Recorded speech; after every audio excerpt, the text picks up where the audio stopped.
Welcome to the Jamal Thomas Morning Show. My name is Jamal Thomas. This is indeed my show. I hope you guys are doing all right today. It is, what is it? Wednesday? Yeah, Wednesday. We're moving along during the week. Just as a heads up, I am not certain I'm going to be here on Friday. I leave on Friday to my next location. I'm going to be at the next location for several months. I'm going to miss it here. I actually like Malaysia. Kuala Lumpur has been a really nice spot. The people have been very nice to me. The clinic was fantastic. No complaints. There's one complaint, but in the context of everything, it was a great spot. It was a great location. So I am going to miss it. When you're somewhere for 3 months, it feels like you live there, even though you kind of know you don't, but it feels like you do. It feels like you just have an apartment. So this just kind of felt like an apartment. I know some of you may have seen the thumbnail and think to yourself, what the hell is he talking about? Now, the geeks and the nerds of you will know exactly what that thumbnail means. But for everybody else, let me disabuse you of your curiosity. And it's going to be eaten alive by aliens. It's a cookbook. It's a cookbook. That segment was, Twilight Zone was one of the best shows, or one of the best segments. What it boiled down to was aliens come to the planet. They seem to be very nice. They seem to be very, hey, we're going to work together. We're going to work out. We're going to help you and everything else. And there was a book that humanity got its hands on. They were able to read the title, and the title was To Serve Man. And so people were like, okay, well, they're here to serve man. They're here to help us and everything else. Fast forward to when they can actually go into the rest of the book. And as he's getting on the plane to go to the alien planet along with all of these other human beings, she comes out and screams, Mr. Chambers, don't get on that plane. It's a cookbook. In which case, the aliens are trying to fatten him up on the way to the thing. Vladimir Putin and Donald Trump were able to meet in Alaska. They were able to shake hands, come to some level of agreement. And after that meeting in Alaska, Donald Trump came out trumpeting, I don't want a ceasefire anymore. I know I said I did. I know I threatened. I know I bellyached. I know I boo-hooed. Oh, Putin, he's such a bad guy. He's going out of his mind. I don't know what's taking place right now. He gets 50 days. You get 12 days. You get 10 days. Let's have a meeting in Alaska. And then all of that goes away into, I want a permanent deal. This, of course, shocked the hell out of Europe, who felt seen and heard when Donald Trump had the phone call with Zelensky and Europe before this meeting in Alaska. Europe was caught off guard on some level. Europe immediately wants to shuffle their way to the White House to have a conversation with Donald Trump and Zelensky. Well, Trump, Zelensky first, and then he brings in the other European idiots. A circus and parade of buffoons, a level of humiliation that I don't think I've ever seen in my life. All of these people who used to be masters of the world sitting at daddy's desk, except Maloney, she's unhappy, but all of them sitting at daddy's desk. This photo, talk about a century of humiliation. To make this humiliation worse, in the middle of the conversation, Donald Trump gets up to have a phone call with Vladimir Putin in the middle of the conversation that he's having with the European leaders. If there's anything to get across that you don't matter, it's this. Yeah, let me go talk to this other guy. Let me talk to somebody else. A lot of people have postulated and are trying to pontificate about what's going on. Because again, Trump is all over the place. And in being all over the place, trying to figure out, okay, what is he actually doing is of paramount. I would imagine Europe is trying to do that. I would imagine on some level Russia is kind of trying to do that. But I think Russia, for the most part, has accepted we are going to win this on the battlefield. Full stop. If the U.S. wants to do something, fair enough. Our objectives are on the battlefield. So it's a little bit different with them.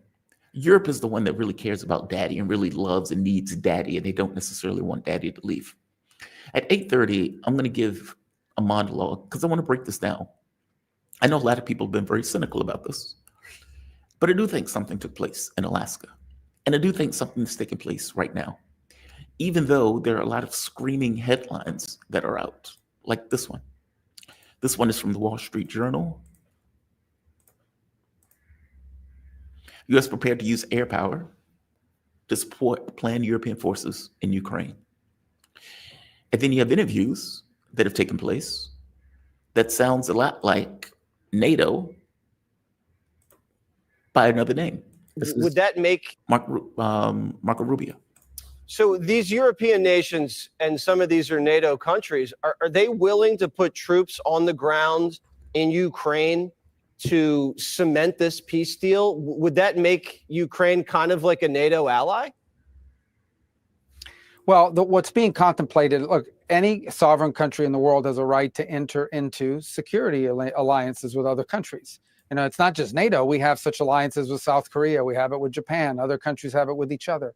And so I think everyone would acknowledge, including, by the way, for the first time, the Russian side, under President Trump's sort of pressure or, you know, a suggestion, is that, in fact, a Ukraine post-conflict has a right to enter into security agreements with other countries. And we will work with our European allies and non-European countries, by the way, to build such a security guarantee. We're working on that right now. We'll continue to work on that. And that'll be something that'll have to be in place after a peace deal. That is something that would have to be in place after a peace deal. Nothing is negotiated until everything is negotiated, right? And if you've listened to Rubio, even if you listen to Trump, we have no idea what that is. This is Europe and the United States talking to itself. We've heard nothing from the Russians on this. They have been quiet as a church mouse the entire way through. Europe and the US talking to itself. One of the documents, Sarah Bills, DD Geopolitics, she is fantastic, just came out. Apparently, this was a leak from hackers that were able to get their hands on the actual death tolls for Ukraine. It is worse than I thought. Ukrainian military losses exceeded 1.7 million dead and missing. Russian hackers have reportedly breached the Ukrainian General Staff's database, revealing catastrophic losses of armed forces of Ukraine. According to the compromised digital registry, if the data is correct, Ukraine lost 1,721,000 troops that are either killed or missing in action over the last 3 years of the conflict. And the numbers are escalating as the Ukrainian military gets weaker and weaker and are more unable to defend themselves. In 2022, 118,500. In 2023, 405,400. In 2024, 595,000. In 2025, 621,000. That is catastrophic. That is catastrophic. And to show how catastrophic that is, if you remember when these people were out there lying saying Russia lost 120,000 people in 2025, that number is 6 times the amount that they were going with, implying that, oh my God, look at all the number of people that Russia have gotten killed. 600,000 is 6 times the amount that they were calling catastrophic for the Russians. To put it in perspective, if you're asking me why Donald Trump went to Alaska, why Donald Trump is now screaming this notion of peace, which is effectively taking Putin's refrain, I would put out what is taking place on the battlefield is set in a context, facts on the ground, as some people would say. And in this case, also facts on the ground in regards to the number of people that are in graves in Ukraine, the number of Nazis that have been shot in the face, the demilitarization effort that Russia is effectively going with in brutal, militaristic, almost scientific terms. Trump, almost in the way that the architect of the Matrix explained to Neo, you are here because every man, woman, child, old man, elderly person, handicapped person that you are sending out will be killed, wounded, maimed, or at the very least, laid low. That's why. It's not that Trump cares. He doesn't. He's a sociopath. He's backing a genocide in Israel. They're murdering, raping, and starving people en masse. Trump doesn't care. What Trump cares about is his reputation and being a loser as a president that has the Ukrainian military fundamentally collapse on his watch. And between that fundamental collapse and a face-saving tactic where he could effectively, let's say, freeze whatever's taking place. The freeze is more ideal. Whatever deal you come up with, you can rip up later. Anytime America gets an advantage, it can press that advantage later. Meaning, just because you make a deal and just because you call it a permanent peace doesn't mean it's permanent. So yes, he would make a deal for a tactical retreat. He would try to give it all over to Europe. It's Europe's responsibility. If Europe want to keep this going, that's on Europe. I take issue with people saying he's trying to make peace. If Trump was trying to make peace, Donald Trump would stop the weapons. He would stop the intelligence. He would stop selling weapons to the Europeans. But Donald Trump's not doing that. Donald Trump doesn't want to do that, because what Donald Trump effectively wants to do is hand it off to somebody else, or at the very least freeze it, where he is not the one that looks bad when it all falls down. There's a gray area in that. And I'll talk about the gray area at 8 o'clock. Because there's a logic to what he's doing. It's called pressure. I have no impact on the Russians. I have no power over the Russians. My power is over my proxies, Europe and Ukraine. And the power that I'm going to use is to say no ceasefire. And by not having a ceasefire, I'm going to allow the Russians day after day after day to weaken Ukraine more and more and more until it gets to the point that that Ukrainian military recognizes we're going to fall. Now, those idiots can allow it to fall in totality. But I think what Donald Trump realizes is that nothing takes place until it becomes brimmingly clear. I think what Donald Trump may be getting wrong, though, on this is that the Europeans don't care. From their point of view, they may think that they're better off dragging Russia into a proxy war for a guerrilla war for the next decade. That's what they may think. So whereas Trump may be thinking the Europeans are going to get to the point where they get weakened, et cetera, they may not be thinking that. And what's even wild about this article pointing out that Europe is going to have to pay a premium on weapons that it's getting from the United States. The U.S., Scott Bessent, Treasury Secretary, is saying that they are going to charge Europe an extra 10% on whatever they sell Europe. That's amazing. That's amazing. They're not even hiding the ball. Yeah, we're going to charge them a premium for the weapons that we sell them because, we have things that we need to get ourselves. It's wild. The other part to that, and I guess it's about to come on, so I can't necessarily step into it. I'll step into it at 8:30. When this conversation came up, security guarantees and all of that stuff, and beyond the security guarantees, Trump is trying to give Europe the ball, effectively a division of labor. Hey, are you putting U.S. troops down? No, we are not. We may support with something else, but we're not putting U.S. troops down. Okay.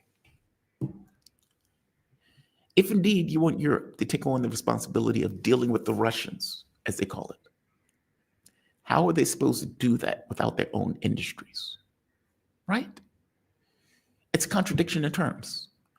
In one sense, you're telling Europe, you need to buy weapons from us, even though we don't have enough capacity to supply the world in the way that we could have done, I don't know, maybe in the 90s or whatever. Simultaneously, we need you to take on the Russians, and we're going to hand you over the responsibility of taking on the Russians. So the Russians are outproducing Europe and the United States, 3-1, with capacity to go even higher. On top of overproducing, you're telling Europe, we need you to buy from us, not your own industries, us. Invest in us. How is that not a contradiction?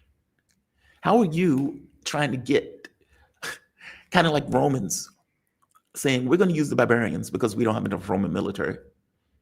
However, we don't want the barbarians to build their own industries because, hashtag reasons. We have a capitalistic imperative that we need to kind of attend to, which is we need to make more cash. That's amazing. It's delusional, even though I get it from the standpoint of how do we maximize our cash. I also get it if you don't believe that the Russians are going to push. I guess my belief is not that the Russians push. My issue is that Europe may push. So we will see. There is a lot of screaming people right now who are saying, it's a cookbook. It's a cookbook. Don't get on that plane, President Putin. Don't get on that plane. And it may be a cookbook. The United States, obviously, is not going to have Russia's best interests at heart any more than they had Iran's best interests, any more than they had, I don't know, during the fall of the Soviet Union's best interests, despite the fact that they pretended as if they did. Obviously, Minsk 1 and 2. Obviously, Istanbul agreements. And obviously, considering you've killed 100,000 Russians over the course of the last 3 years, they don't have their best interests, right? I would imagine at this point that the Russians know that, and they are going to behave accordingly. The only point that I'm making with the screaming headlines, and this one also, we want the Europeans to buy $100 billion in weapons from the United States, apparently at a premium, meaning with a markup, in order to give to Ukraine. Match this with Donald Trump screaming from pillar to post that we are not paying for anything for Ukraine, that the Europeans are paying for it all. It's their responsibility. That's amazing. It's just amazing. That's just super amazing. But that is where we are. That is where we are. All right, let me check on my guests. She was supposed to join me at 7:15. Come on.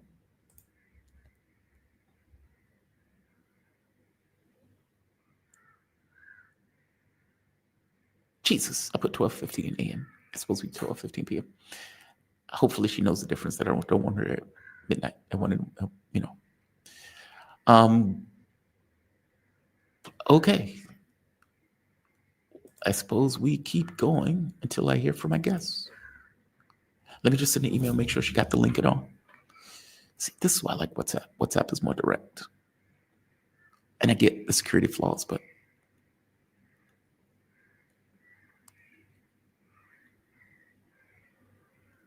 it's like you're dealing with time zone issues. Give me 1 second, guys. In fact,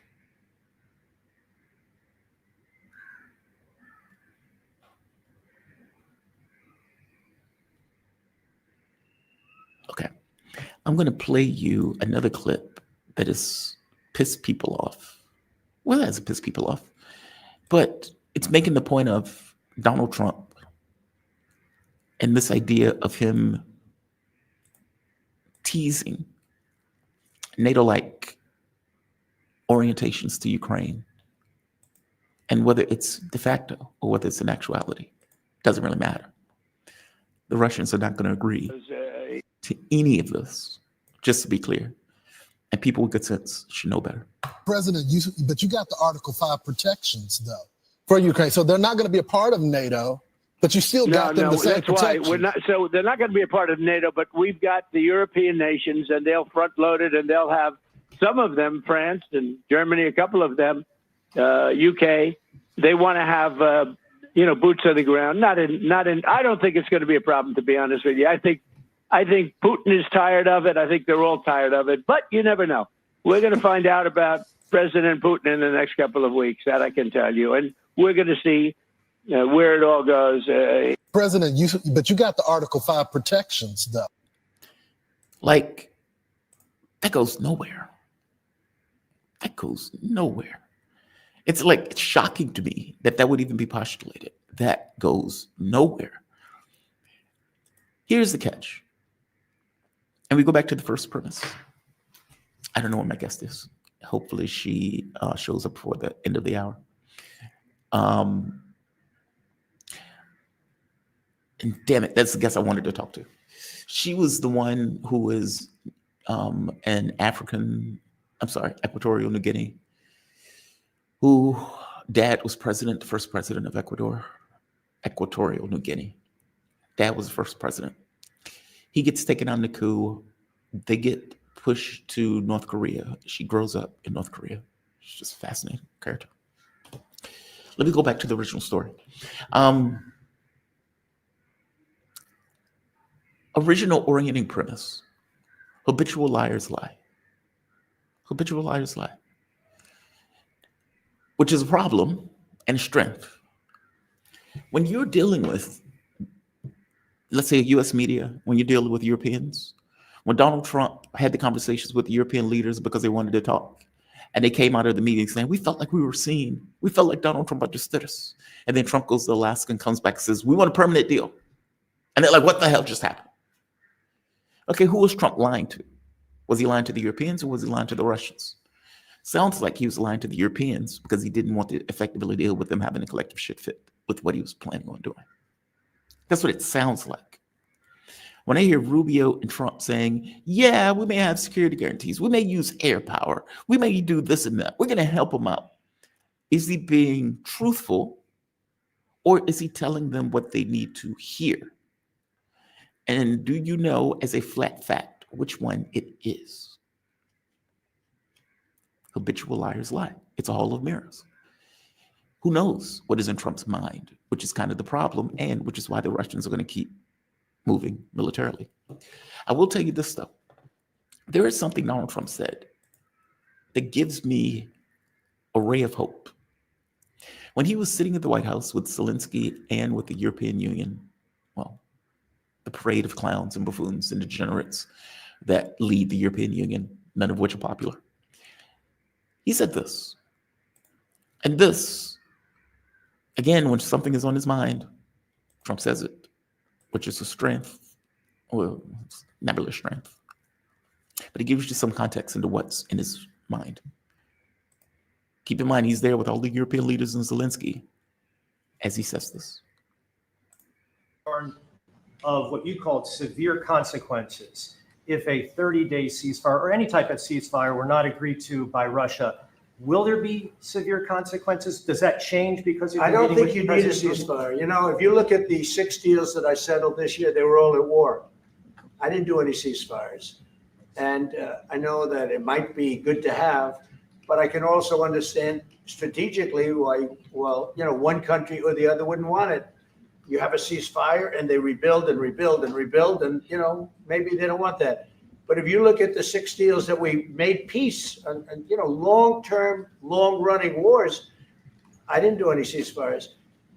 Would I like the concept, you know, I like the concept of a ceasefire for one reason, because you'd stop killing people immediately, as opposed to in 2 weeks or 1 week or whatever it takes.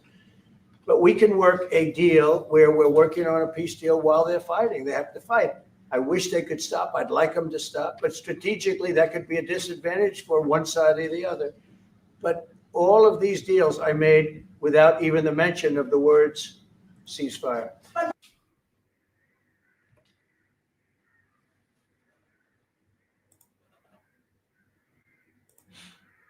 Think about what he just said. Think about what he just said. You guys are pressing me for a ceasefire. Understand why you're pressing me for a ceasefire. It can be advantageous to one side or the other to get a ceasefire, depending upon effectively what's taking place on the ground. However, given a ceasefire allows one side to build up their military. And as they build up their military, it would obviously be a disadvantage to the other side. So all of the 30 deals that I've settled over the course of the last month, none of those had a ceasefire. And so, no, I'm not going to push for a ceasefire. I don't think we need a ceasefire.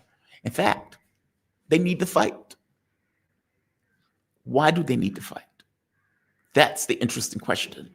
I mean, listen to this one more time and put it in the context of what I just kind of pointed out, because I'm highlighting certain parts, because those certain parts are important.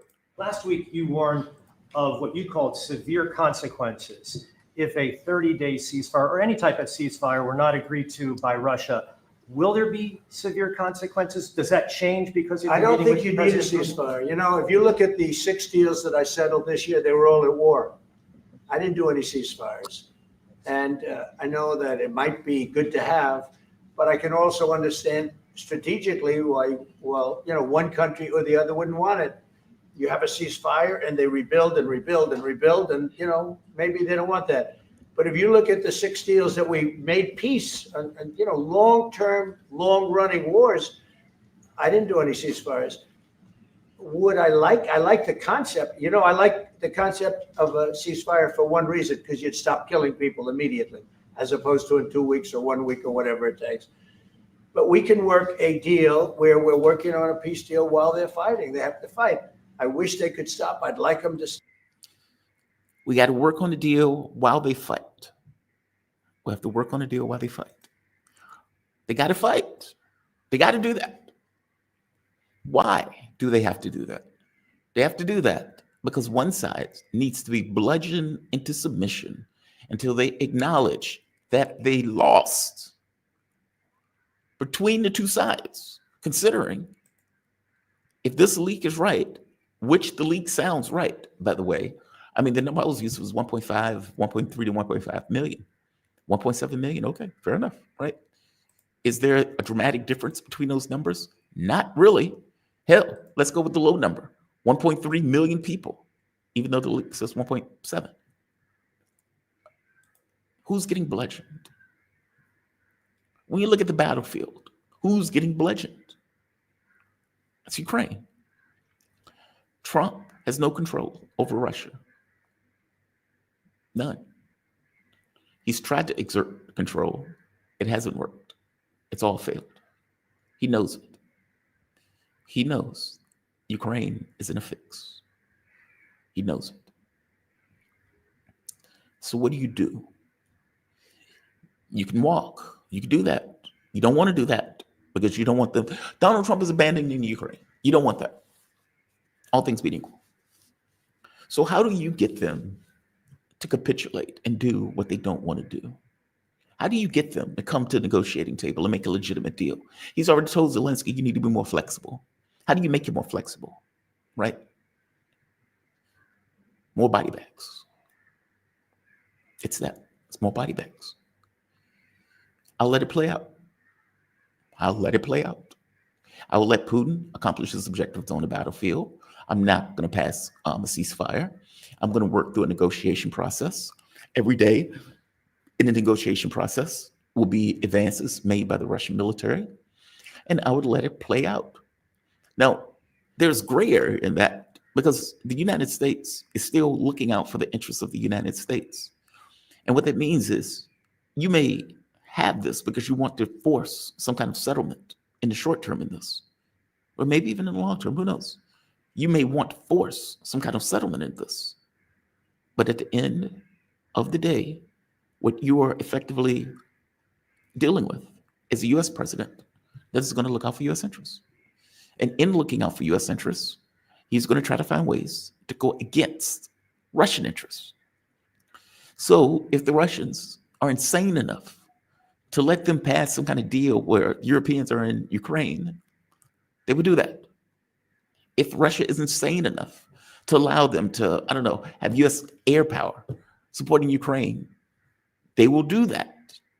I'm trying to point out that anything that the Russians effectively allow that undercuts the Russian position, the US will do it. So it behooves Russia to look out for their best interests. I'm trying to point out, though, that from the standpoint of Trump, if indeed he needs this to be settled, and if indeed he needs to save face by having it settled as opposed to collapse, then he may be perfectly willing to let this play out, let Putin do what he's doing now, expand on the battlefield, putting more people in graves, creating more handicapped people, until Ukraine cries uncle. Especially when you get 69% of Ukraine saying, we want this war to stop. Does it create political chaos internally when that number goes to 80%? What would it take for that number to go 80%? How many more dead would it take for that number to go 80%? And even with this threat of Donald Trump, let's say, pulling away and letting Europe take it off, from his point of view, I want to pass this off to Europe. If it collapses under their watch, that's on them. I don't want it to collapse under my watch, which means I need to create a context by which Ukraine gets that much weaker, that much weaker, that much weaker. trilateral negotiations that Donald Trump is screaming for now are not going to happen anytime soon. The only way a negotiation between Russia and Ukraine will take place is if it's a surrender. And what I mean by that is the details and the context and the framework of that meeting will have to be set in advance. We're not talking about, how it feels outside. We're talking about these very specific items that you are agreeing to and that we're agreeing to in order to move forward. Russia's already said we're not looking for just this kind of immediate thing. We're looking for a new security architecture of Europe. And settling the issue with Ukraine on some level is kind of creating a new security architecture of Europe. Wildly enough, the Europeans just aren't a part of that negotiation. So everybody that's in this has things that they want. I mean, Trump wants a conflict where he can say legitimately, as opposed to the other six, I solved this issue. Look at what I did. I said I was going to end the conflict. I ended the conflict. Saying the Europeans are paying for a conflict is not the same thing as saying I got a deal to settle the conflict. Trump wants a settlement. The problem is Trump is like a kid with ADD. Have you ever known somebody who wants something from you or with you maybe, and you have needs that need to be met in the context of whatever they want, and they throw stuff at the wall and you point out logically that doesn't work, and here's why: this and this, these things don't work for me. This is not something that's ideal. And they throw something else against the wall and you're like, dude, are you even thinking about this? That doesn't work. That doesn't work. That doesn't work. And then they throw something else, and after a while they're like, you're not accepting my ideas. It's because you have bad ideas, and your ideas are tethered around to what you want, not necessarily what is in my best interest. That is what Donald Trump is doing when he's like, we want to meet in a week. We want to meet in 2 weeks. Let's get Putin on the phone. Let's try to talk to Zelensky. Let's do this. Let's do that. None of that is happening because regardless of what Russia may say, they don't trust the U.S. They just don't. So negotiations will be slow. They will be painstaking. Trump seems to be willing to allow this notion of Ukraine fighting until it gets to the point where it's on its breaking point, with the idea that hopefully on their deathbed, they see the light. That may or may not be true, by the way, but that seems to be what he's angling for. Not wanting to exert his own power by saying, I'm pulling weapons, I'm pulling money, I'm pulling intelligence, figure it out on your own. And no, I'm not selling you weapons here. I'm not even doing that. So there's that. So that's what Trump wants. Europe wants daddy to stay. Part of the reason why I point out habitual liars lie, and that in the same way Donald Trump was talking to Europe once before the meeting with Putin, listening to everything they needed to say, and they said, oh, we felt seen. We felt so seen. And then he comes back and says, we're going to do a permanent deal with Putin, and we have some agreements that we've already been made. And they were like, oh my God, what? Okay, well, this is very similar to the meeting at the White House. All of these European leaders come. He listens to everything they have to say. He knocks down stuff that needs to be knocked down. It's not going to be a ceasefire. Hey, you want security guarantees? Yeah, maybe we can consider security guarantees. Maybe we can use American Airpower. Maybe we could do this. Maybe we could do that. And they leave the meeting saying, we felt seen. We felt so seen. Were they seen? Or is this the U.S. president telling Europe whatever they need to hear? Which one is it? And how do you know which one, considering the quality of person you're dealing with in Donald Trump? Right? Am I wrong? Tell me if I'm wrong. Tell me if I'm wrong. And last, as I pointed out, Putin wants security. His situation is a bit different. He is on the battlefield. They're accomplishing the objectives on the battlefield. The number of deaths have gone down. They are moving in a way where they know that they have a manpower advantage. They know Ukraine has a severe manpower disadvantage. They know Ukraine has difficulty plugging their holes, and any one hole that they plug opens up other holes that the Russians can exploit. They know it. They also probably have an idea of the kill count, whatever that number is, that 1.7, 1.3 million, whatever that number is. They know. They don't care what they say in the West. They care about what's taking place on the ground, because from their point of view, the facts are going to be determined on the ground. In fact, the entire Alaska meeting was determined and decided based on facts and power on the ground. They're not changing it. They're not stopping. They haven't slowed down. They haven't done any of that, nor will they. From their point of view, either we get a deal that we want, and they've always said we're open to having a deal, or they continue. These are our two options. We will continue until we get a deal. If there's no deal, we will continue. Politics is straightforward. Now, there's another element of trying to maneuver Trump, where Europe wants to maneuver Trump back into their graces. Russia wants to maneuver Trump to theirs. And by maneuver in that sense from the Russian side, it's just stop giving them weapons, stop giving them money, leave it alone. Of course, Europe wants security guarantees, which is why I'm saying Trump can so easily tell them, hey, maybe those are a good idea. The Russians are accepting them. We have no idea what the Russians have accepted. No clue. No clue. It is fascinating, to put it mildly.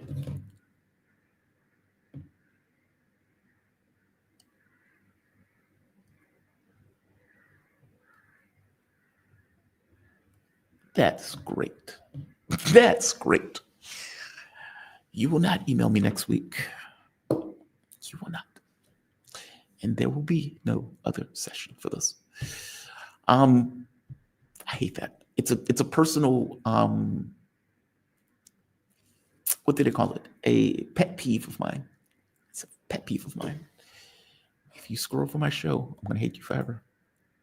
I will hate you forever. All right.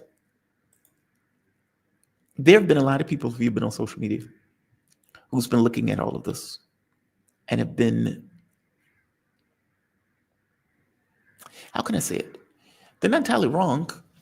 Like when Brian is looking at this and Brian is saying and flagging videos and he's like, this is what Rubio is saying. This is what this other person is saying. This is what so-and-so is saying. They are saying those things. Full stop.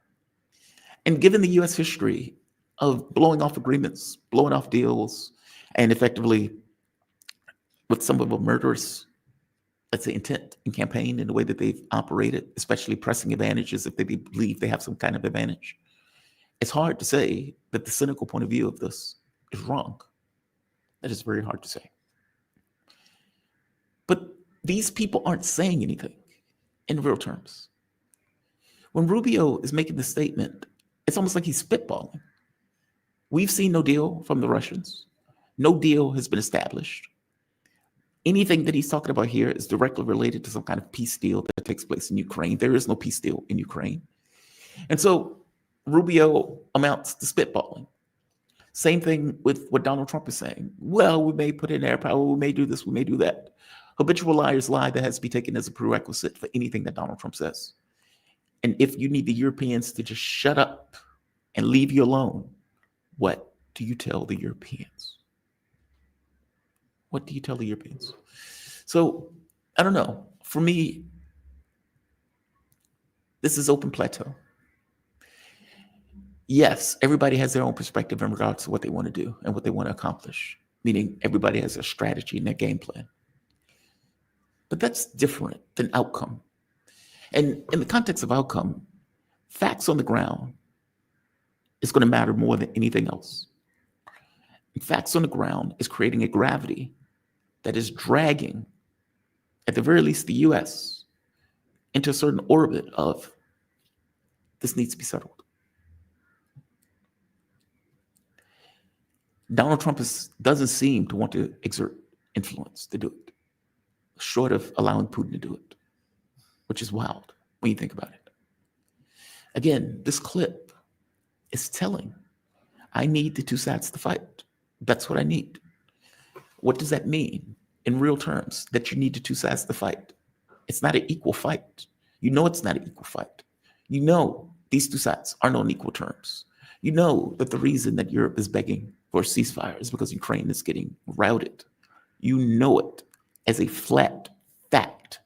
I know you know it because you were in a meeting with Putin and his military advisor, who I would damn well bet explained it to you in very clear details and terms. So if you're saying you need these two sides to fight, that means you need one of these sides to be eaten alive. That's what that clip means. He didn't hide the ball. He said it flat out. I don't want a ceasefire.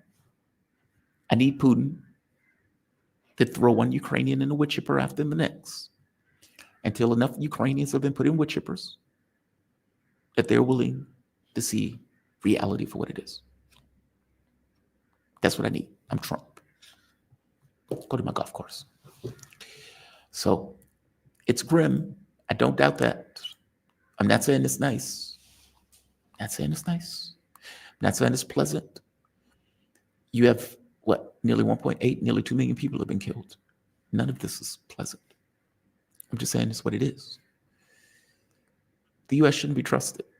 Full stop. That's true. But in a situation where the United States actually is in a losing position, will it make tactical withdrawals? Rationally, yes. Will it lean against the Russians to do it if the U.S. or the Trump presidency doesn't want to do it himself for reasons of, I don't want to look bad? Habitual liars lie. Yes. Is that what's happening? Who knows? It's a model. A coherent argument doesn't mean it's a true argument. It just means it's coherent. There's a difference. There is a difference. Let's go to the chat real quick, since my guest has effectively blown off the show forever. Steve Taco's best Twilight Zone is He's Alive. I don't remember the He's Alive one. I think I've seen all of them. I would remember it if I see it. But it's a cookbook. Oh, it's one of the good ones. That's one of the classics. Sharon Young. Hi, Jamal. Are those $2 behind your Kirchhoff? Karapi? What? Are those $2? Oh, dolls. Yes, they are. Eagle Eye, Sharon. Eagle Eye. I'm going to send those home. I'm going to put them in a box before I leave. I don't want to tote those around with me, but somebody said that I needed something on the back wall. So I'll put on the back wall. All right. There is another clip.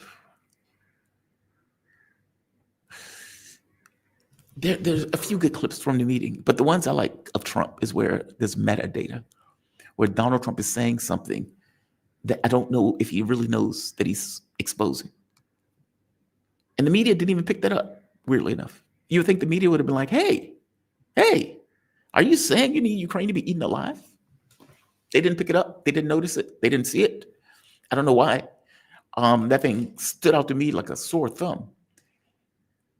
And maybe the reason they don't see it, or the reason they don't necessarily perceive of that, is because in their mind, well, this is obviously a stalemate. Okay, fair enough. If you stupid idiots need to believe that, then you stupid idiots need to believe that. But they're going to have the shock of their life in a few months.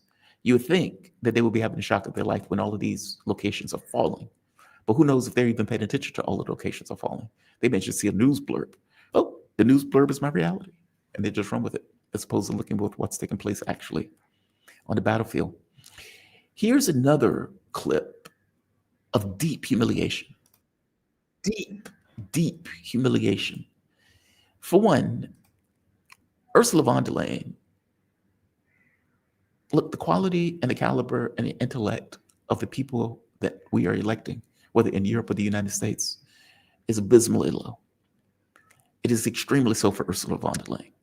She is massively, deeply unliked. She is deeply corrupt, and she is unelected, at least by the people of Europe. This is von der Leyen getting humiliated by Trump. And it took me a few times to listen to this video to figure out what the hell was taking place in this video, because it's very strange. Let's watch it. If you catch it, let me know. I will give you my take on what I think is occurring in this video. But let's take a watch. Every single child has to go back to its family. This should be one of our main priorities also in these negotiations, to make sure that the children come back to Ukraine, to their families. Thank you. And we did. I was just thinking we're here for a different reason, but We just a couple of weeks ago made the largest trade deal in history. So that's a big thing. And congratulations. That's great. Thank you very much, Ursula. That is so confusing to me. Maybe something took place before that part, but she's like, every child needs to go back. Okay, so it seems like the context is children go back to Ukraine. This is a nonsense refrain, by the way. They're acting like Vladimir Putin was just stealing kids like the Grinch. You had a lot of Ukrainians that were dying on the battlefield. And the catch becomes, do you leave the kid on the battlefield or do you take the kid away? They took the kid away. Russia was not trying to steal kids. And when Russia asked for the actual list, give us the names of the kids. Ukraine was like, there are 30,000 kids. And it ended up being much fewer than 30,000, many of which were in the Donbass region, which case are living in Russia right now because it was in the Donbass, and the Donbass is now part of Russia. So those kids are not, under any circumstances, going back to Ukraine. They wouldn't want to go back. So the list is not something that Russia was like, we're not giving you these kids back. That's nonsense. The other part to that is Donald Trump's response. Yeah, we're not here to talk about that right now. By the way, you made a great trade deal. And I couldn't figure out, I was like, why is he telling her about a trade deal when she's asking him about kids? It's one thing to say, to just dismissively, we're not talking about that. That's humiliating enough. You know, dad waves you away. Get out of here with that. It's another thing to add in a humiliating trade deal that the world understood as humiliating after you say that. I couldn't figure out the context of that. Either way, it's almost as if he's bringing up a trade deal with von der Leyen sat there humiliated after he tells her, we're not talking about the thing. That's not what we're here for. The thing that you just brought up. I don't care about that. That's not what we're here for. So I appreciate you telling me that. Congratulations on the trade deal that you got humiliated on, where you were sitting here looking like an asshole and you were paying 50% tariffs, apparently investing like nearly $1 billion or $1 trillion in weapons and in energy. I don't get that clip. That clip is very strange to me. If one of you get it, let me know. I saw that and it was like, geez, talk about dismissive. Talk about dismissive. Just nothing to see here, folks. We're not here for that. And by the way, it is nonsense. Which kind of gets to the whole thing of the ICC being just a corrupt organization at this point. In fact, all of those organizations just seem to be radically corrupt in a way that is pointless. They're not pointless in earnest, they're just pointless at the point where you use it in those terms. Here's another one.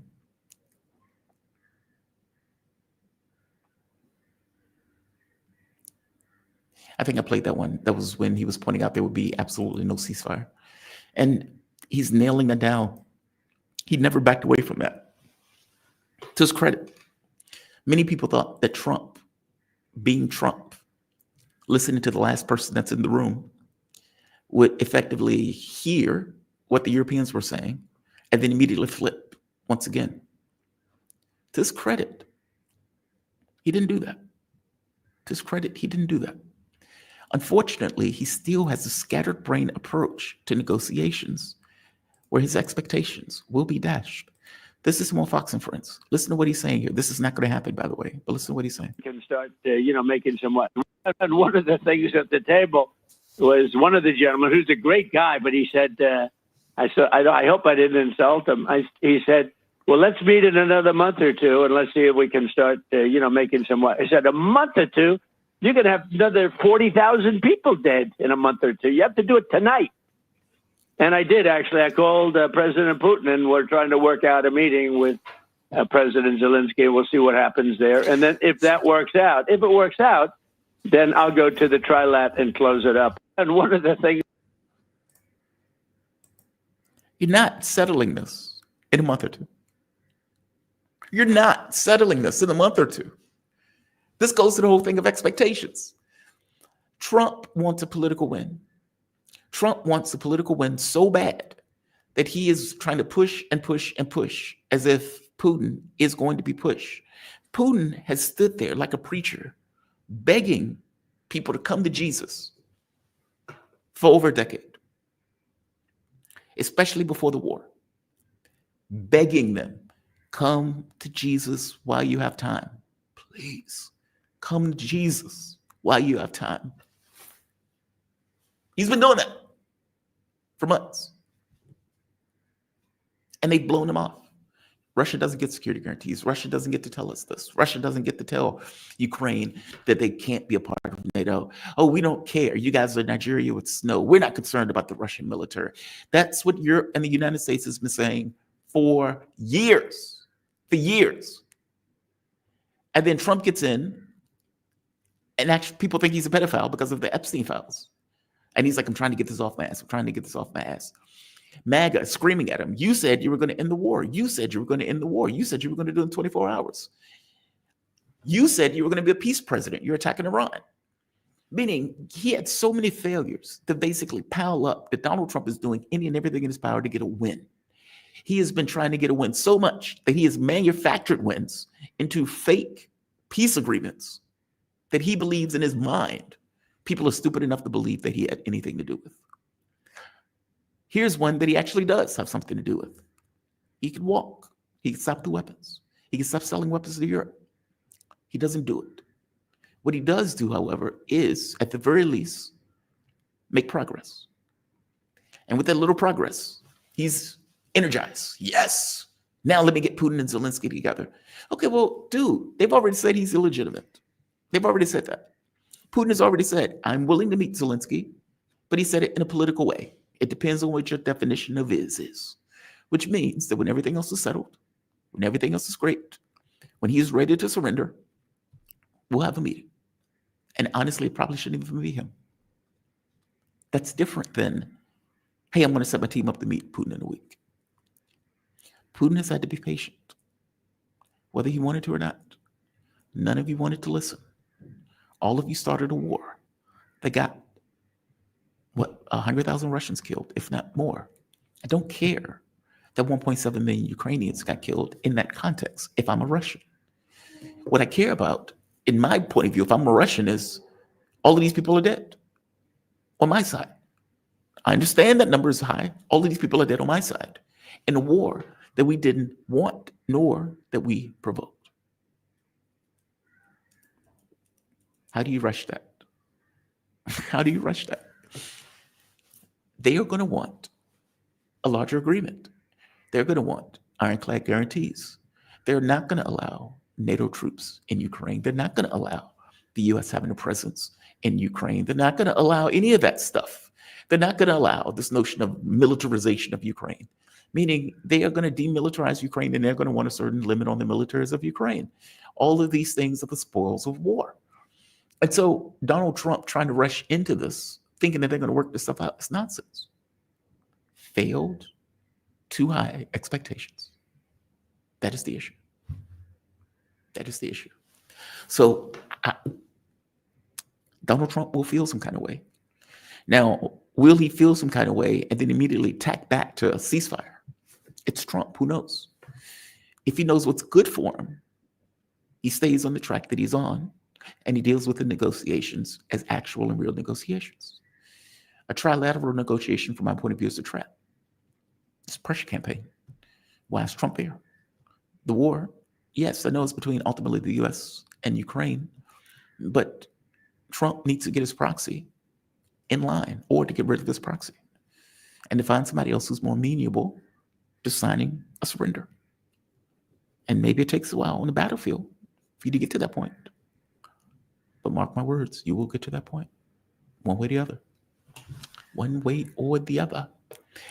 One last thing, as I just saw this hacked information like the moment that I came on, so I didn't get the chance to fully think through this, but I do want to hit something about this that is rather significant. And I guess I'll cut this part as a clip. So, depending on how it goes, stop my head. DD Geopolitics, Sarah Bill's network, shout out to her. She's fantastic. She's fantastic. Ukraine military losses exposed, 1.7 million dead and missing. Let that sink in, by the way. 1.7 million people dead. Russian hackers have reportedly breached the Ukrainian General Staff's database, revealing catastrophic losses for the armed forces of Ukraine. According to the compromised digital registry, if the data is correct, Ukraine has lost 1,721,000 troops killed or missing in action over the 3 years of conflict. In the breakdown, 2022, the war starts, 118,500 dead Ukrainians. Year 2, 405,400 dead or missing Ukrainians, which is in 2023. In 2024, 595,000 dead or missing Ukrainians. In 2025, 621,000 dead or missing Ukrainians. This year is not even over with. It's not even over. That number is going to hit, 800,000, maybe 1 million by itself over the course of the entirety of the year. The deaths have increased year after year after year as the Ukrainian military's capability of dealing with the attrition has diminished. The Russian strategy was one of attrition. They didn't want to lose a huge number of men, so there were no these big maneuver warfare in the way that people would put it. It was slow, artillery-driven, brutal attrition warfare. Slowly but surely. Mark called it a lava flow, and I think he's right. They've inexorably moved to the west. In situations where they needed to pull back, they pull back.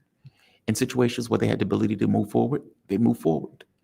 And Ukraine seemed to be putting up a good fight, where it seemed slightly imbalanced when they were losing, let's say, 100,000 or 400,000.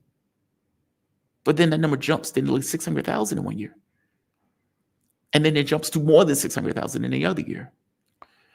If you are a strategist and your strategy is attrition warfare, and what you're looking for is a breaking point, the point where they're losing the capability of maintaining the integrity of their lines and the integrity of their ability to fight. And you see numbers like this where they start to jump by 100,000 a year and nearly double in 2025. Because again, we're only, 8 months into this year. That means your strategy is working. They're buckling. You can see it on the battlefield in regards to the movements that the Russians are making, and you can see it in the numbers of the Ukrainians that are dead or missing. Compare that, by the way, to the way Western media has talked about this. Western media has spent the last 3 years breathlessly telling you it's a stalemate. You can still hear it today, by the way. It's a stalemate. Much isn't moving in these lines. Nothing really is seeming to happen on the battle lines. It's a stalemate. The Russians are losing so many people. The casualties are astronomical. Oh my God, they lost 1 million people just in this year alone. Really? Really? Or 100,000, I'm sorry, this year alone. No, I think they were saying 1 million. Either way, I'm trying to make the point that you have been lied to. You have been lied to. And you've been lied to for reasons. Those reasons being, we need to create a context by which the US and the European countries will be stupid enough to continue to put money into a failing campaign, to just piss money away. That's what we need to do. And if you tell them that they are fundamentally losing the war, they have no chance of winning that war, and that Russia is inexorably moving westward, then people are going to be more inclined to not want to give money to a failing campaign. That is the reason that you were lied to. What they didn't want is the public to get engaged, saying, why are you giving my money to this failing enterprise? And the public still did that. But they have been lying about this for years. They're lying about it now. You were getting some breakthroughs in Western press where they would say, okay, it seems like the Russians are moving. I showed you that article from the Telegraph yesterday where they pointed out Russia is now a power. Russia is now a power. he had to grudgingly admit it because it was so obviously true that they couldn't necessarily get away from it. Who is screaming for the ceasefire? Tell me that. Who? And does the losing side typically, is that the one that typically screams for a ceasefire? Obviously, the answer is yes. When you get the Telegraph that hates Russia viscerally, come up with an article like this. Putin has cemented Russia's status as a great power. What does it mean? Now, they were trying to make this argument. Well, yeah, okay, we accept that Russia is moving on the battlefield, but they're losing so many people. There's so many people that are dying. They're having these wave attacks. They're just throwing people away like hotcakes. Let's go back to the leaks. Who's throwing people away like hotcakes? When Ukraine has lost 621,000 people this year alone, who is throwing people away like hotcakes? Right? It is very possible that this number is not proportional going forward. It may be exponential, especially if you get to a situation where the attrition is getting worse and worse and worse. You can see it. This jump from year to year to year. There's almost a 200,000 jump in 2023, 2024. And 2025 is not even over with yet. If you take the first 6 months, let's say that's 400,000, double it, 800,000, add on that extra 100 or something, you had like 900,000 people dead. Who's throwing people away like hotcakes? What I'm trying to nail down is that your media has fundamentally decided to just lie. Whether they cared about the truth or not, they're probably agnostic towards it. They have just lied, and they've lied in order to propagate a war that they knew they were fundamentally losing. And now they're out there begging daddy to stay with them into the war. And daddy brings them on. Trump never missed an opportunity to humiliate Europe because he holds them in contempt. Just looks at them like they owe him money. Except Maloney. Never you, Maloney. Never you. The rest of them. It's pathetic. And it should be criminal. Not to mention evil. And it's like evil for a war that never needed to be provoked, a war that never needed to take place. And we are millions of people in. And Europe doesn't want to stop it. And Zelensky, who has no future as a human being, doesn't want to stop it because he knows he has no future. I'm saying this is atrocious. I'm saying this is fundamentally atrocious. This is where we are.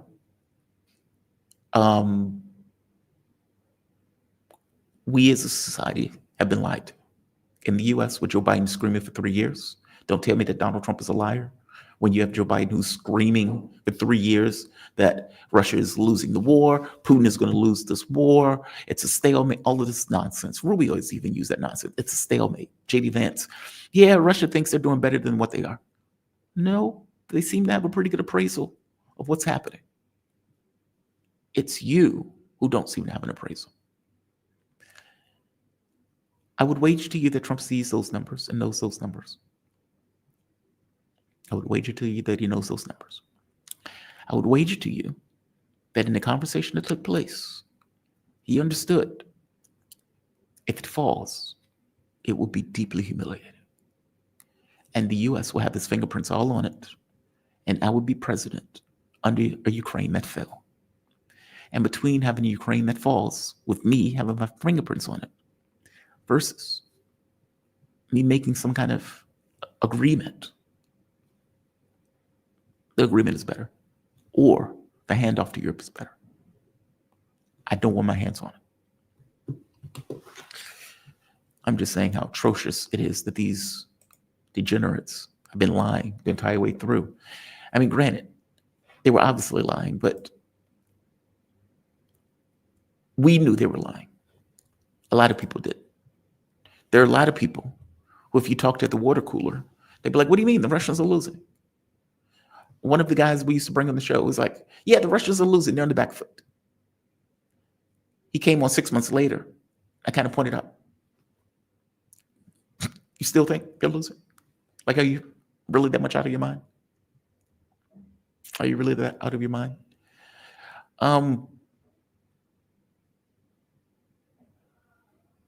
So I think I want to go to Lavrov. Lavrov, actually, I like Lavrov. He's one of my favorites. Him, Medvedev. He gave a statement recently.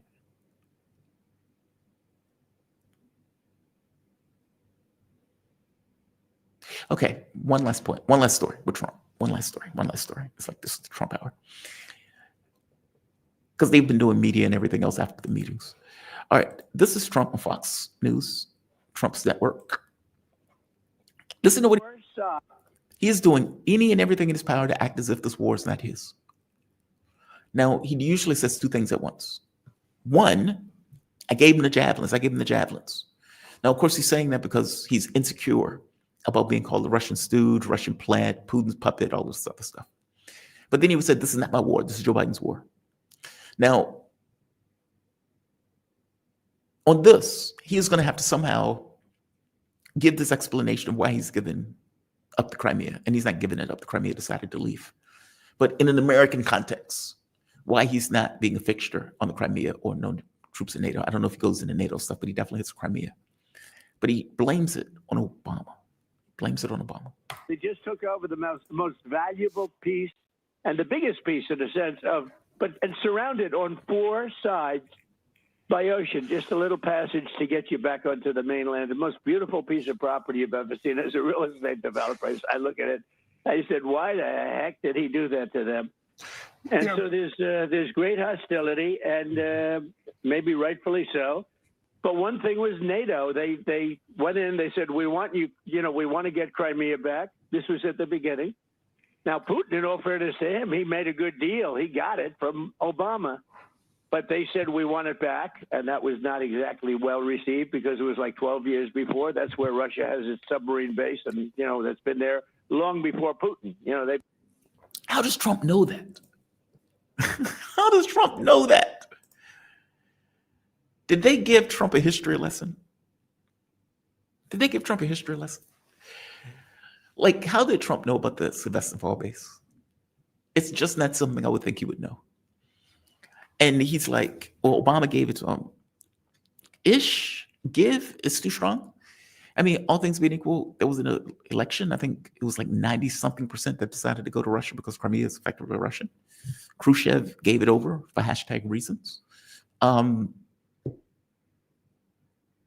more enamored with the fact that he knows that. What's more interesting is why is he saying that? Why Trump says things is the most interesting in the world to me. For all of Trump's posturing, he is deeply insecure. And maybe you could make an argument that people who posture that much are insecure by definition because they have to posture that much in the first place. It's not like quiet strength. It's, I need to show the world that I'm a peacock. I need to show you how strong and big I am. Look at this deal I made that humiliated this other world leader. In the other speech, where Donald Trump was talking about, I gave him javelins. He was saying that in order to buttress this idea that I'm not a Putin puppet. I was hard ass on Putin. Yeah, we got along, but I was still being a dick to him. In this case, it sounds like Trump has openly stated Crimea is Russia and no NATO in Ukraine. And a deeply insecure president that doesn't want to be called Putin's puppet. He's working as a Manchurian candidate. All of these things that he was called under the previous administration where he was in, where they effectively used Russiagate to go after him. I would imagine on some level he's insecure about it. He's internalized it. He's a public figure. You have no idea how many people believe it. You have millions of Democrats that do believe it. You may have millions of independents that may believe it. And he's stuck with the fact that that has been seeded into the American consciousness. Tulsi Gabbard coming out with the documentation, effectively pointing out that, look, this was a political attack. This was entirely using the intelligence services and the media and the political space to effectively try to take down a world leader, in this case, a US president, with a soft coup. That's nice.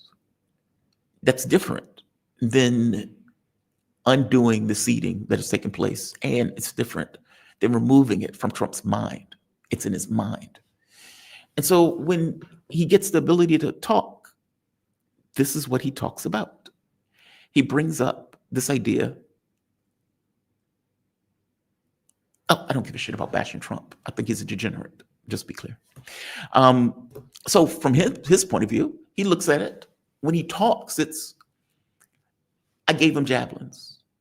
It's Obama that gave him the Crimea. This is Joe Biden's war. It's always on somebody else, etc. And I need to somehow justify what I'm doing now in regards to trying to make some kind of deal and agreement with the Russians by pointing out that I am not the one that gave them the Crimea. It's insecurity. It's deep and abiding insecurity. I get why he does it. He does it so often. And every time you give Donald Trump the podium in order to speak, stuff like this just comes out of him. I don't know, I'm fascinated by that. It's not content, it's metadata. It's, yes, he's communicating something. It's the why is he communicating it? That's the interesting part. And that gives some kind of context to what is in his mind. Whether it's that clip where he's saying, I need them to fight, I need them to fight. Or whether it's the clip about the javelins or this one. Many politicians wouldn't say that. Many politicians wouldn't say, I need them to fight. They would never say it. It wouldn't come out of their mouth. Because you would think that the media would say, whoa, what do you mean you need them to fight? You need more Ukrainians to, the Russians to take down Ukraine?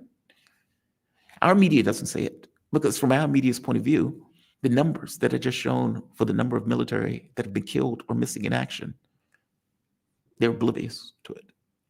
So for them, in their minds, it's a stalemate. So if you need them to fight, then you need them to remain at a stalemate. Whereas the US government knows different, that it is not a stalemate, that the Russians are moving on all fronts, and that all things being equal, the Ukrainian military is buckling. I need them to fight. I need Ukraine to get eaten alive. In this case, yes, I'm saying Crimea is Russia, but I'm not the one that gave him Crimea. So don't blame me for allowing, or at the very least, making this argument that Crimea is part of Russia. That's Obama. It's Obama's fault. You got to blame Obama for that. It's fascinating. It's fascinating. It's the way he thinks. Just the way he thinks. When he talks, whatever he is thinking about pops out of his mind. And whatever is popping out of his mind gives you some context to what Trump is actually thinking. That is fascinating. That's why people say he's more honest in some respects. He's a flagrant liar. He's a habitual liar. So no, he's not more honest. He's a habitual liar in a way that is particularly grotesque and problematic. But in his moments where he's extemporaneously talking, what comes out is more honest than a more controlled politician. It's far more honest, actually. Oh, God. Everybody's now calling for Minsk 3. They're saying this is Minsk 3. This is Minsk 3 dependent upon what Putin does. Let's just say it that way. This is Minsk 3 dependent upon what Putin does, not dependent upon what Trump does. Putin always can just walk. He never has to take any of these deals or agreements. He can always settle this on the battlefield. We don't have the capability. Europe doesn't have the capability. Ukraine, damn sure, doesn't have the capability, which means that at the end of the day, Putin is the one who makes the determining factor in what ultimately happens and whether or not a deal is signed and what that deal is. So if you're worried about Minsk 3, you're worried about Putin as a politician willing to accept deals. It's not a U.S. issue. Yes, the U.S. will try. We're maniacs. But that's different. That's different than what actually happens. I will tell you, So many people have unnecessarily died in this war. I want this war over. I don't want the war over in a situation where Russia's screwed over, nor do I want the war over in a situation that just provokes another war in a few years. A new security architecture of Europe is what's required.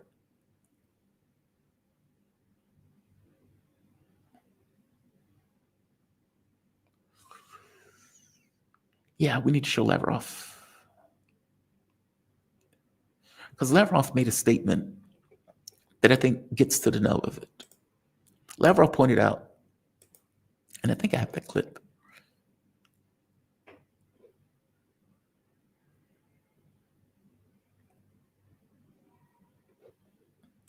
Where he, in very clear terms, was like, look, either if Ukraine is trying to accede to NATO, if Europe is trying to put in security guarantees, and he made these kind of ifs, he says, we will continue effectively on the battlefield. We will continue on the battlefield. They're implacable on this point. And I hope they remain implacable on this point, because they're monsters. They're monsters that are out for them. What is this? Alaska was a show of force by President Trump. Okay, this is stupid. All right, I'll show one more. What time is it? Okay, Ted Rall is coming on shortly. I will show one more clip before Ted comes on. Have you guys been seeing what has been taking place in Azerbaijan, or between Azerbaijan and Russia? I really have to get a guess on that. Russia has been using the Ukrainian war as a way of going after, and let's say gently nudging Azerbaijan into not taking actions that are Russia or that are not friendly to Russia. I'll say it that way. They've been blowing up the so-called oil plant. In fact, I think they've had the image of them blowing that up. An astonishing explosion, which was at one point off limits, but at some point became on limits after the corridor, after all of the stuff that Azerbaijan was doing. Is this it? I think this is it. Right here. Take a look at this.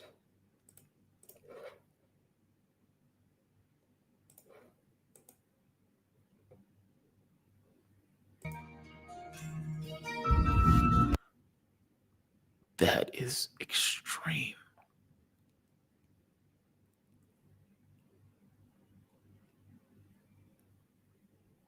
That is extreme.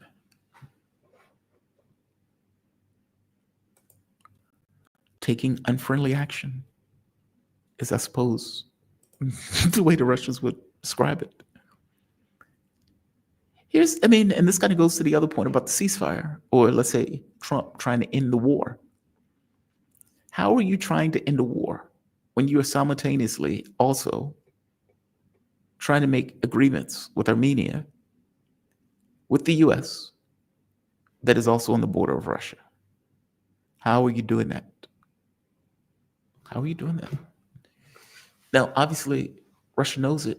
Iran knows it. Iran is even threatening unilateral military action if necessary in order to stop the corridor from coming into fruition. But for anybody who's going with this idea that Donald Trump is seeking peace, just stop. Just stop. That's not his objective. That's not his goal. That's not what he wants. He wants to maintain on some level his own, let's say, ego as a US president, to not look weak in the context of making some kind of deal. And whether he can do that or not is a secondary thought. Keep in mind also, at the same token, when Russia's blowing up these places, you also got Azerbaijan or Azeri troops, we'll call them troops, in Ukraine, fighting the Russians. Now, the one, and I don't know how many survived, but there was one in particular that survived, pointed out that he was let out of jail if he was willing to sign a military contract to go and fight. There's obviously something brewing between Azerbaijan in Russia. And while this hasn't necessarily splashed entirely into the open,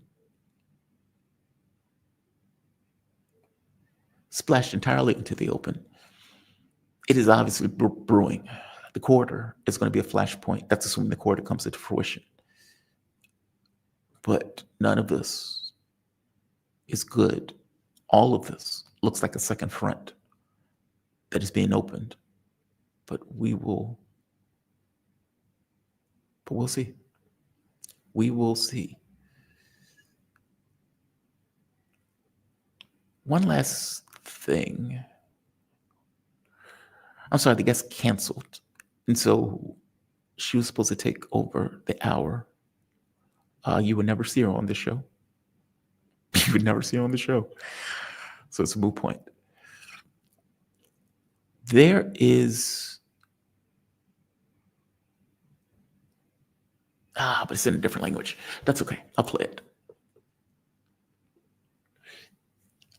Ukraine needs money. And so even though you're spending $100 billion in order to give to Ukraine, money still needs to be spent in order to keep Ukraine afloat. The RADA and members of the RADA have been more open in pointing stuff out about Zelensky or about the issues that are associated with Ukraine. Now, this is kind of why I asked this question of, if indeed I'm right, and what you are seeing is Donald Trump saying, look, I'm not going to put pressure. I'm going to allow these two to fight because I know Ukraine is going to get crippled in the context of that fight.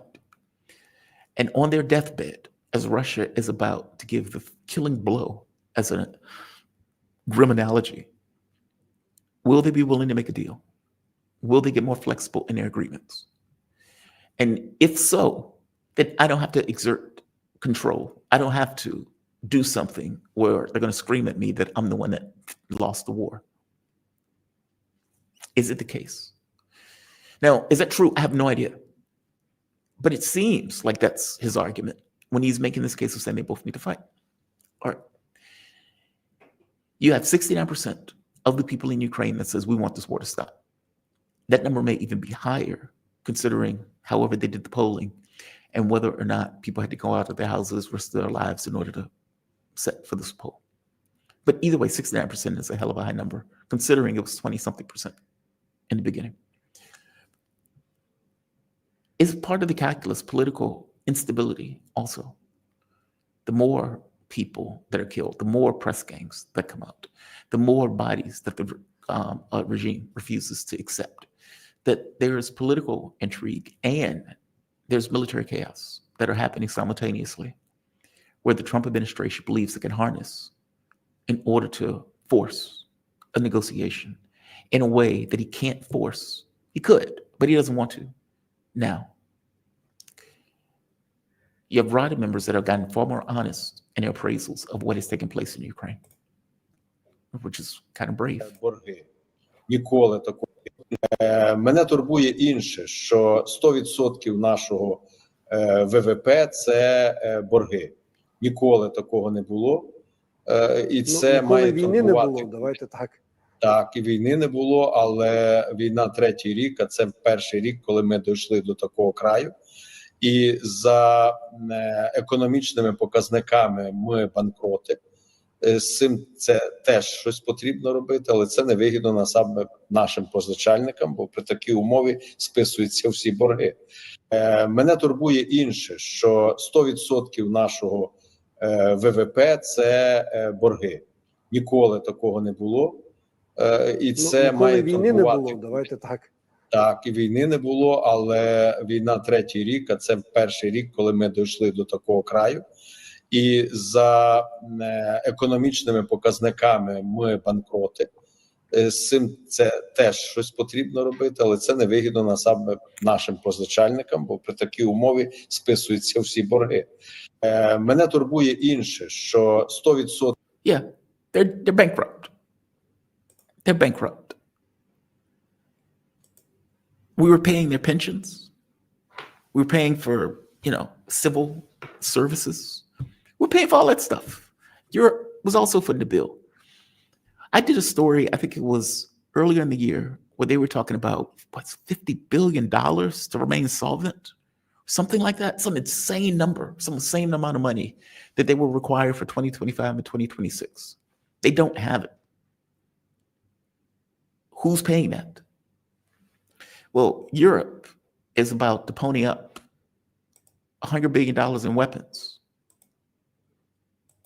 from the United States at a markup of 10%. Is Europe also going to pay for their lives? Like, meaning, is Europe going to fund and keep Ukraine afloat? Trump has made this argument, and God, man, I can't imagine being a European. Can you imagine being a European? And you have two things side by side. Victoria Nuland in the clip saying, F the EU. We're going to do this thing. We're going to midwife this thing before the Europeans can do anything about it. And we're going to put our people in those positions. And they do that. They put their people in the positions. Two, Joe Biden rallying the Europeans to sanction oil, gas, and all of this stuff, which, again, damages the life of Europeans. At the behest of the U.S., by the way, because we're selling them LNG. You have Joe Biden saying, we're with you for as long as it takes. Joe Biden is out. Trump is in. And Trump's refrain is, Europe is going to pay for it all. You're going to pay more from NATO, 5%, whether they hit that number or not. You're going to pay 5%. You're going to buy our oil. You're going to buy our weapons. And you're going to pay a 10% markup on those weapons. We're not paying for squat because we've been taken advantage of by Europe. So we're not going to do that. And we're going to put tariffs on you simultaneously. So we just want to let you all know. If you're sitting in Spain, or you're sitting in Italy, or you're sitting in Germany, barely making ends meet, what do you think when you see that? And you see your government lining up saying, okay, we'll do it. We'll do it. We'll buy your weapons. We'll buy your LNG for markup. We'll pay more for gas and energy. We'll do all of that stuff. What do you think? And do you turn around and vote for the AFD after that? Or in France, do you turn around and vote for Le Pen's party after that? What is National Rally? Or in pick any random country? I'm saying there's a right-wing shift in Europe. That right-wing shift was taking place when I was at the network and I was covering the European elections. My ex at the time was nice enough to help me talk to the people in Austria. And as they were coming out of the booths, I would ask him, can I ask you who you voted for and why? Not everybody wanted to have that conversation, but the ones that were open to it, sheepishly, especially when they were voting on the right, talked in code, but they made it clear, these people are insane. Our money should be used for us. Some would talk about immigrants, but many of them, it was, these people are functionally insane. You had some liberals who would say, just like the Democrats here, well, those right-wingers are racist. Those right-wingers are just racist. That's the only reason they would vote for these other parties. Me, who had the opportunity to actually talk to right-wingers who were there, knew different.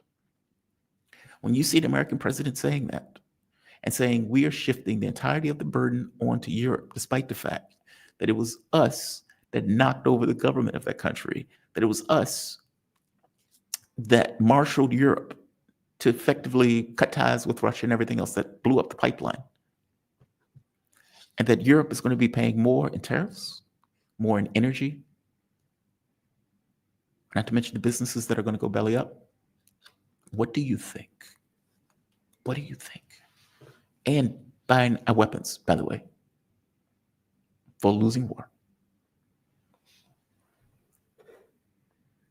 Just amazing. That's just amazing. That is a devastating recognition as a European that you're going to have to go with. And by the way, Trump made it far more explicit. Let me find the clip. In the clip, when he was asked, when he was at the White House with the Europeans, and they asked him flat out, well, look, is America going to get involved? And he's like, look, this is Europe's issue. This is not America's issue. Europe is going to have to hold the front line. of all of this. We are not going to get involved. We're not putting money into it. We're not doing any of this stuff. It is on them. It's an amazing outcome. That is an amazing outcome. I heard a blip, so I think my guest is here. Yes, my guest is here, thankfully. My man, Ted Rall, political cartoonist, syndicated columnist, host of TMI, Too Much Information, with the one and only Manila Chan, the beautiful and lovely Manila Chan. How you doing, Ted? You doing okay this morning? I am doing good. How are you, Jamal?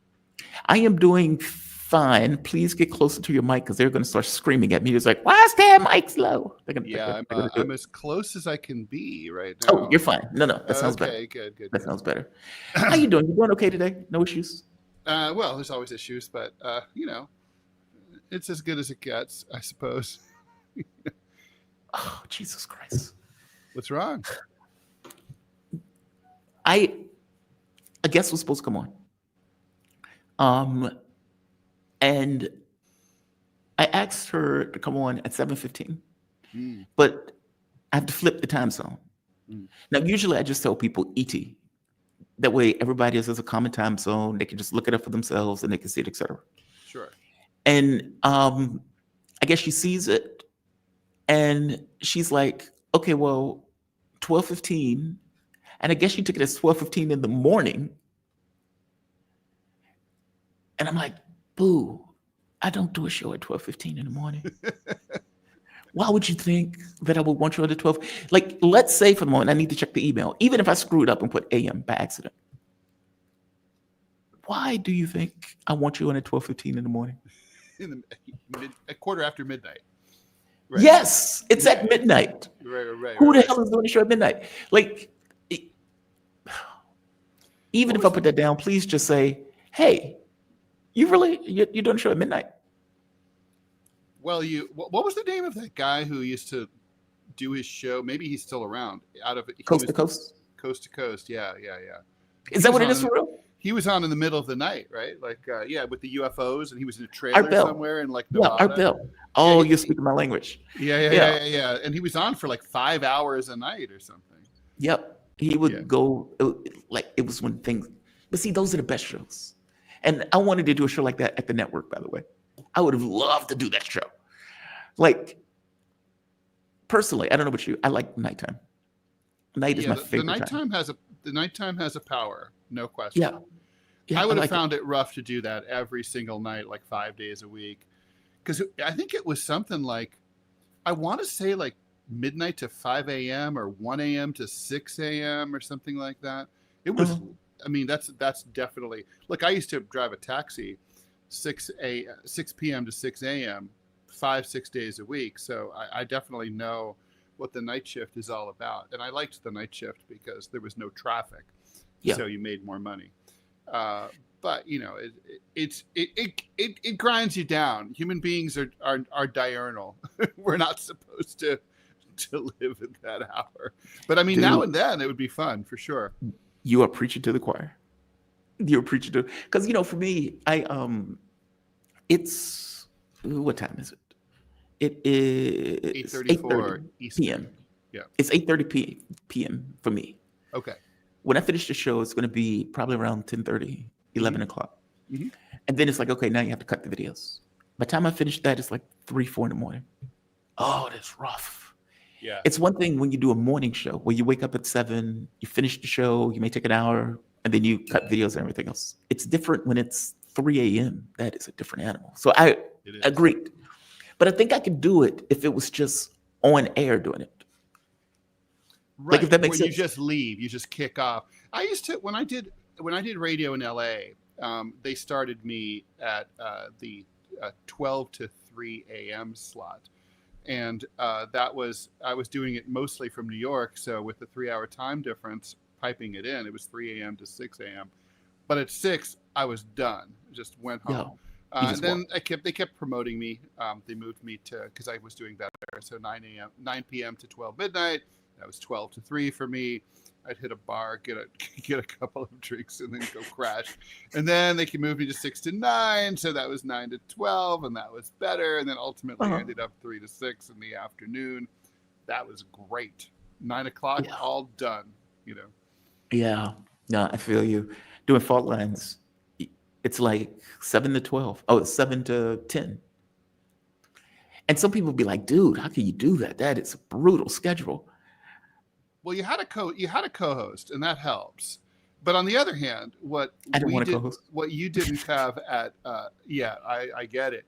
What we didn't have at our old deal, is we didn't have ads, and I gotta say, or callers. I mean, you had some callers, but I was never allowed to take calls, and I love calls. Why weren't you allowed to take calls? What? Well, you remember our boss? I mean, he was a quirky dude, and he was like, no calls. And so we never took a single call. And seriously, I really relate to the calls. I like interacting with the public. So, and also the ads. I mean, when I used to be at KFI in LA, I mean, by the time, I had a successful show. So I probably had 35 minutes of content, either ads or news or traffic or weather. So I was only talking like 25 minutes an hour. Literally, I would have like a segment, 8 minutes, just get in, get out, that's it. And then like you go down the hall and get a coffee or go to the bathroom, and it was great. You wanted to talk more. You're like, I don't really have enough time to talk. Oh, I see. But like like at Sputnik, we didn't. There were times where I was like, I could really deal with an ad to go to the bathroom, Yeah. When Malik did news, that's when I would go get a coffee, go downstairs. I'd like be puttering around outside for the 15 minutes that he's doing the ad. Yeah, I don't know what smokers do. I mean, it's rough. Yeah. It was good. I as I pointed out in the article I wrote, Life and Times of a Russian Propagandist, the honor of my life was at that dispatch. I enjoyed it. Who knows? We might get to do it again. We'll see. I doubt it, but we'll see. I don't know. I was. I hope so. It's a good job, and I feel for all of those people that lost that job, because you had like 50 people. I mean, same thing with RT, right? Where you had like 100 people just up in smoke, and the only thing they did was their jobs, and it wasn't. Yeah. And literally, what's so funny is I've worked in broadcast organizations. I used to work for ABC World News Now in the middle of the night. Speaking of the middle of the night, I've done television, did radio, KIFR in San Francisco as well, and lots of magazines, newspapers, you name it. So I've seen media, right? I've worked for a lot of organizations. I've never seen less skullduggery or corruption than when working for the Russians. I mean, they were more fact-based, more insistent on doing everything by the books than any other place I've ever worked in my life. They didn't want to take any chances. No, they were exactly. Terrified. Yeah, they were terrified. Like, honestly, it was didn't like help. It did not help. They could have played fast and loose with the truth. It would have made no difference, because they had a target on their back. Yeah. When they decide that when they're after you, when the man has his teeth sunk into your ass, he's not letting go. It doesn't matter how good you are, how nice you are, how obedient you are. That used to be, and I'm sorry, audience, I know this is inside baseball. It used to be so frustrating, because getting it right, like this guy, a perfect example. This guy has written article after article after article for years, getting it wrong. On the Telegraph. Many people to choose from. And now he comes out and says, Putin has cemented Russia's status as a great power. Now he's come to Jesus. He's fallen to his knees, head up to the sky. I've seen the light. Putin has made Russia a great power. But for 3 years, breaking news, it's been 20 years. Yes. He apparently didn't know that. The point I'm making is there's no consequence for him getting it wrong. None. Right. In fact, Oh, it's almost like, you're singing my hey, song. I wrote something about that like a couple weeks ago for my syndicated column, and I argued that there should be like Yelp reviews or Google reviews for pundits, where you can go back and be like, oh, this guy has a 0.7 out of 5 rating because, hey, he said that Iraq had WMDs, and he said, and all that. And he said that Ukraine was a democracy or whatever. And like, you should be able to, you should be able to look that up. Like, the way it works, it really sucks. Like if you, like I ate one time at a restaurant where I got food poisoning, right? I not only like never went there again, I told all my friends not to go there. Everyone knew not to go there. Eventually, not just because of me, they went out of business. That's the way it's supposed to work. If you're a stockbroker and like you constantly tell your clients, oh, you should buy this, and then like it's Enron and like they lose all their money, you're not going to be a successful stockbroker, right? People are going to find out that you suck. But in punditry, there's no punishment whatsoever. Like you can be like Bill Kristol or Thomas Friedman or Bill Maher, all these people, Ariana Huffington, wrong. And you don't even have to go through a European style like intellectual apology tour where you flog yourself and say, listen, I was wrong, but now I've seen the light. Now I understand. You don't even have to do that. You literally brush it off like ServPro, like it never even happened. You're literally just like, oh, did I say that? Shut up. And that was, whatever. And then when basically like over a year and a half after, the Israelis have started brutalizing the Gaza Strip, you can come around and you say, this really has gone too far with the starving kids, and then the rest of us who said that on October 8th, we're like, it's like, they're radicals. They're crazy. Like, woo, Ted Rall and Jamal Thomas, lunatics. That's why they have to work for the Russians. No one else will have them because we had made the mistake of constantly being right. Yes. And admitting if we screwed up. It's that part. It's like, we need an affable fella that's going to F it up and get it wrong. Oh, there's that guy. Yeah, like in Cassandra, the myth of Cassandra, right? Her curse was to always know the future in advance and be right. But now we have a mythology where the people who got it wrong win journalism prizes and collect and live in giant estates on the Potomac, and everybody else gets mocked.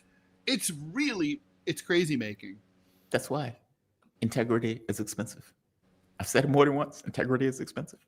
Yeah. Like getting it right is expensive. You may not want the guy who gets it right. Like you may want the guy who tells you what you want to hear.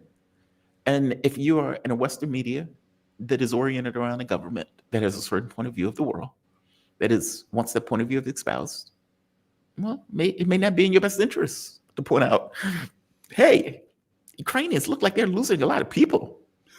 Okay, we need that guy is a rebel rouser. Get that guy out, right? Hey, how do we know that they have weapons of mass destruction in Iraq? Hey, it looks like Donald Trump is about to attack Iran, or it looks like Israel is about to attack Iran. Mm-hmm. Like, it doesn't help when that's not what you want to put out. You don't want to put out what's true. You want to put out. What's crazy to me, Jamal, is like, think about like a movie reviewer, right? Like, I remember having this conversation with an editor at the New York Times, and he said, well, why should anyone care what Ted Rall has to say, about anything? And I said, well, the thing is, the way it works is it's like a movie reviewer. So if I read Siskel and Ebert, this was an old conversation, and I remember Siskel, I tended to agree with more than Ebert, and like I agree with Ebert more.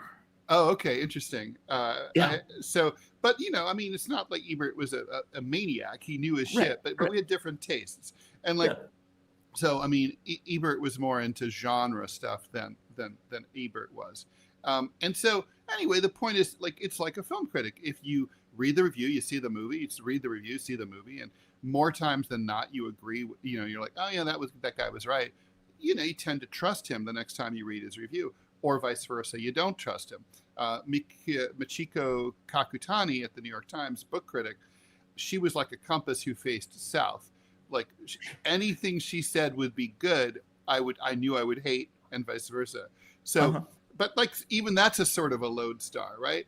So that's I think that the public, that's what's kind of crazy. The public knows, they keep track of like a food critic, and they kind of know subconsciously, oh, this food critic is right or wrong. But they don't do that with us. It's different, but They don't look at, say, Bill Kristol and be like, oh God, or John Bolton, right? There he is again, always wrong. John Bolton is wrong when he decides where to eat. He's wrong when he decides what clothes to wear. He's wrong about everything. He's wrong about how to do his hair. Wrong mustache. That porn star mustache, yeah. Yeah. He's always wrong, that walrus motherfucker. And yet he's like, he's all over the place, and no one throws shit at the TV and says, "Fuck that John Bolton." But like, there and he's making all that lucre. I don't understand why ordinary people. I understand the propaganda of the system. I don't understand why ordinary people forget that poor performance of these people. Because ordinary people are just like those news organizations. And what those people want is to affirm their values. Mark sometimes comes on, he talks about another analyst, and he's like, look, if you want the truth and the black pill, you come to me. If you want a cheerleader, you go to that guy. And he's right. That's the point, right? Like, you go to Fox News to affirm. I'm only interested in the truth when I watch news or analysis. Not everybody is that way. Many people. Like, what else is it good for? Most people want their views of the world affirmed, not unaffirmed. Like, I give you another example where Rachel Maddow was like, I'm going to have Trump's tax returns. I'm going to have Trump's tax returns. And she gets those returns. And it's like nonsense. It's like ridiculous. Or a better one, when they lose the election and all of those people stop watching MSNBC because they get pissed off that they lost the election. They don't want to hear the bad news. Or they stopped watching MSNBC because they knew that it's not a reliable news source. No, they came back. It was the news. It's when you are watching MSNBC, you're watching Fox News, you're watching a particular channel, you want your views of the world affirmed. Well, it's so not this like... this is what happens with team politics, right? So like people, like when your sports team is winning, the bleachers are full, right? The tickets are sold out, and vice versa. And that's what we have is we have a team. It's rah, rah, go team. And like, that's why, like, for example, there's an article in today's Times about New York Times about how the Democratic Party is bleeding voter registration all over the place, right? And it's really bleak. And I'm like, well, why are they losing? I mean, if the Democratic Party was like what we thought it was 50 years ago, I mean, it wasn't really, but we thought it was like a political movement centered around generically a defense of the working class and the lower middle class, like Joe and Jane Sixpack, then those people are going to be for that, no matter through thick and thin, and they're going to rally. But like, if it's just a team, like right now, there's only two teams, and Team Red is cooler because Team Red is winning. So everyone wants to be on the winning team. It doesn't matter what they stand for, and they don't really stand for much anyway. Well, that is true. People do like winners, but it's like why people don't want to vote for the third party. Oh, I don't want to vote for a third party. They might not win. Right. My vote might be lost. But a person who wants healthcare education is not turning around and voting for Trump. It doesn't matter how cool he gets. Like, so I hope you get what I mean. You may get more independents that are going to turn around and make that vote, but you're not getting liberals. Liberals are just deflated. And I think part of it is kind of, well, I thought these people were something else, and they're not. And so what is the point? So it's not like I think those people are just deciding, I'm giving up my political ideologies and voting for the winner. I think in the Democrats' case, they tell me that they're X, and turns out they're Y. And I don't like the fact that they're Y. So why am I going to vote for them in this case? With Republicans, it's like, we're doing great. Vote for us. But for people, though, think of the Matrix. The Matrix is a really good example. If you remember back in the 90s, you might have had like Walter Cronkite. Walter Cronkite, he's just giving you the news. He's a newsman. He's not trying to give you a shade, a cut, or anything else. This is what happened. And it's given with God's authority, regardless of, despite that it's a man. And then you get this kind of split when Bill Clinton signs, the communications thing that breaks news into all of these different things. So you can choose, almost like you're choosing a suit or tie. I like this news. This affirms my values of the world. And so this is the thing that I'm going to watch because this is what I actually believe. Now, truth may sink in, but it may sink in after 3 years of war where it becomes brimmingly clear that what they've been telling you is a lie. So, and by then, a whole lot of fucking people are yes, yes, but reality asserts itself. But all things being equal, when it's any level of doubt, any level of like even the potential of doubt, then I will give my doubt and continue to watch this thing that affirms my values and views of the world. It's that even art has a tendency to reflect how your society is getting. And in the same way that they had Injustice, where Superman went rogue and it was like the US has gone rogue. In The Matrix, in the latest one that sucks, that hopefully they get rid of and put in an actual real version of The Matrix. The architect, who was this is reality. This is what I am building reality in this kind of objective sense of the word, with your subjectivity F's my reality up. And it goes to the psychologists, where it's like, yeah, we don't really need this hardcore stuff. We just need people's feelings. People's feelings color the world. And so we're going to get energy off of people's feelings. How they feel is the thing that we're effectively functioning with. It's that. It's that. To some degree, we're all subject to it. Just some more than others. Sure. I mean, I'm very, very suspicious of feelings as a rule.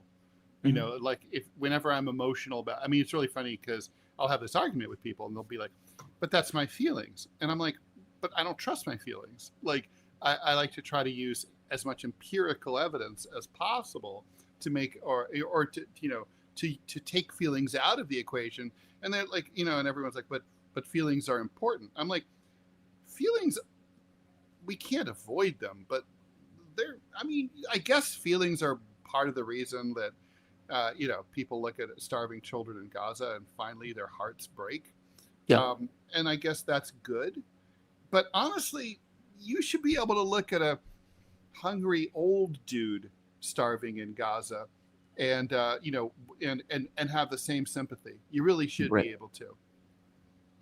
Feelings guide intellect, though. And I'm always mistrustful of people who say they don't trust feelings. I know that sounds wild, right? And my girlfriend would be like, yeah. Look, it's not that I trust the feelings, because even for myself, they lead you astray. But they do guide your thinking. They guide your intellect. Even when your intellect is trying to be applied to something, there's this book called Is Data Human in Star Trek? And they point out, how does Data make a choice on anything if he doesn't have something that helps guide it?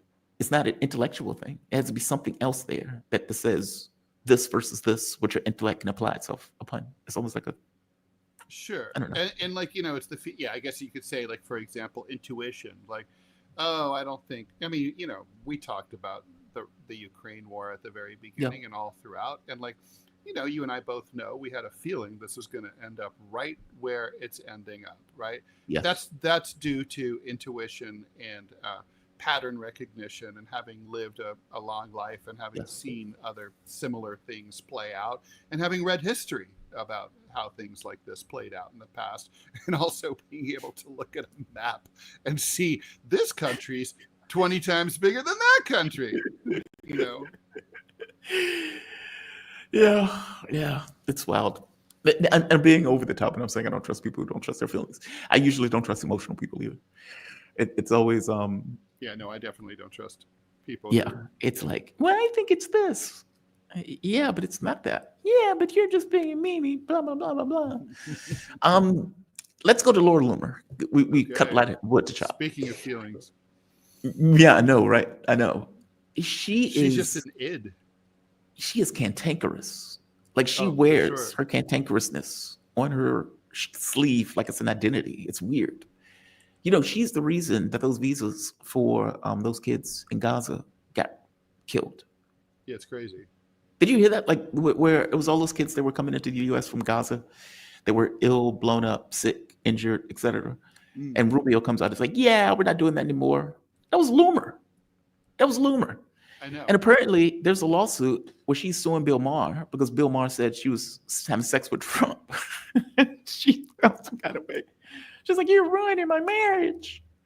Well, I mean, if that's not true, I mean, that is a problem for Bill Maher. Really? I mean, yeah. I mean, yeah. If you can't like just sort of say like, hey, this. I mean, it's libelous, right? I mean, you're saying It's slander to cheap sleep with Trump. Well, if you're married, sure it is. I mean, it's like you're in our society. I mean, I'm not talking about personally my feelings about it, but I'm talking about like in our society, it is considered reprehensible to break your marital vows, and if you credibly say on national television that someone has broken their marital vows, and a lot of people believe it, and I mean, in this case, it's like pretty easy to prove. I mean, her husband might leave her over it, right? I mean, so there might be actual damages here. I think if I were Bill Maher, I'd be lawyering up. Well, it's in a lawsuit. Yeah. Well, but he said it as he said it like. Well, how did he say it? Did he say as a it joke? Like, well, was it clearly a joke? That's it was a joke. What it's all about. It was a joke. It was a joke. So so if people didn't, if a reason, the judge, then the standard will be, would a reasonable person believe it to be true or not? See, this is the same energy of Trump suing Bill Maher also, because Bill Maher said Donald Trump was the product of an orangutan. And he showed the two orangutans and showed Trump and said, these things look similar. Well, a reasonable person would not believe that, but Trump's a reasonable person knows that that's not true. And, right. So, but Trump sued him for that. That went to court. It's motion for summary judgment. Goodbye. It's like, it's not and Lord Loomer, it'll be like one hearing. Who may or may not be having a sexual relationship with Trump. Because I don't know. As you point out, a reasonable person may believe it's true, maybe not. Who knows? Who knows? It's now suing him also. Right. Well, lawsuits abound, I think this is such an overreach. It's such an overreach. A comedian tells a joke about somebody who seems to have a huge amount of influence with Donald Trump and uses it as a punchline. She, who's on the right, feels some kind of way about the fact that he's a better comedian than her. Well, I don't know what she does for a living, short of being cantankerous. But it's like, I'm going to take him to court and sue him over this. And then outs some of the lawsuit. She put it on Twitter. And in putting it on Twitter, Bill Maher went to court saying, this is outrageous. How are you putting the deposition on Twitter? How are you doing that? A deposition is a public record, Bill. You know that. I don't think they're supposed to be putting either deposition or discovery. Unless it's one or the other. Unless it's sealed. Deposition is part of discovery. Unless it's sealed by the court, it is a public record, and she has every right to do it. Now, unless it's entirely possible it was sealed, I can't imagine why it would be. Okay, I bet she had every right to do it. Okay, it's a deposition. And the deposition that she puts out, because Bill Maher went to court, effectively saying this was a no-no, and trying to get her lawyers to say, cut this out. She puts out in her deposition, rude. Well, what she says is, well, I was asked in discovery, and I have to tell the truth in discovery. And I pointed out that I was told by another member of Congress or something that Lindsey Graham is gay. And I had to tell the truth. And so here's it in my deposition. And it's like, okay, that's, I want to call it a C word, but I can't do that. That's horrible. Like, why are you doing that? Why are you doing that? That's what I mean, cantankerous, right? It's like you intentionally end up saying somebody that's a source told me that Lindsey Graham is gay. Right. And of course, they make the jokes about that's just hearsay anyway. Well, she's saying that it has to be true because I said it in a deposition in court. Well, it's true that it's probably true that someone on pain of perjury that someone told him that, right? It says Trump staff. This is what it says. It says Trump staff have told me in confidence that Lindsey Graham is gay. Hold on, Ms. Loomer. There is no question. I know. I'm just explaining.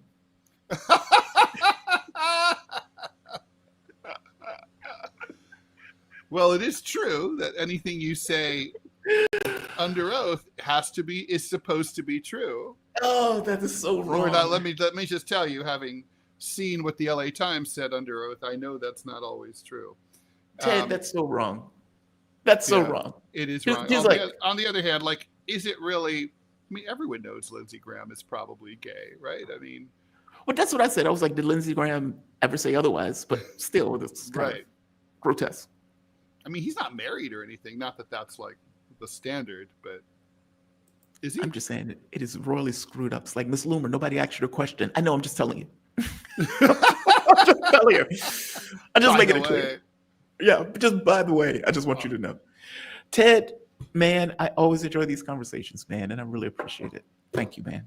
Honestly. Sorry things were rambly. It's a little bit my fault today, but all right. That's not your fault. I'm the one that brought up the thing. It's the host's responsibility to keep it, and I enjoy it. That's true. That's true. I would say that under oath.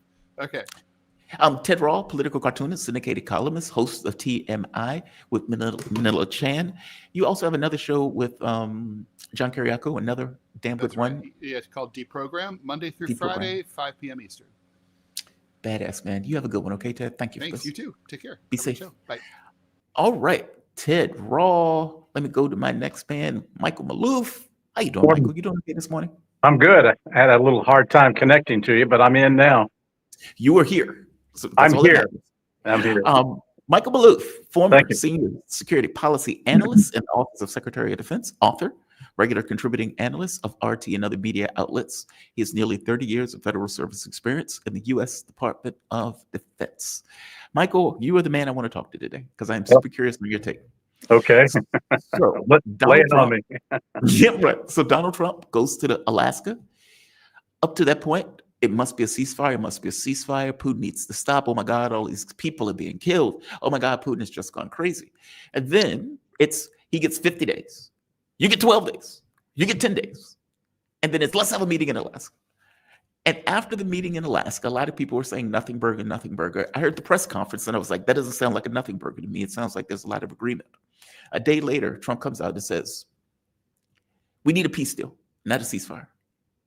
And of course, Europe has a collective shit fit when he says it sounds like he told Europe whatever they needed to hear. Goes, talks to Putin, understanding the context of what's taking place on the battlefield. And it was like, they are crumbling and they're going to collapse. I need something in order to put a stop to this because this is going to look bad when it quits. He goes to the White House. All of the European leaders come in a humiliating parade of buffoons and degenerates. And they're asking him for all of this stuff. And Trump makes very clear, there will be no ceasefire. Ukraine will not be in NATO. Crimea is part of Russia. We need these people to fight, which I thought was a fascinating comment.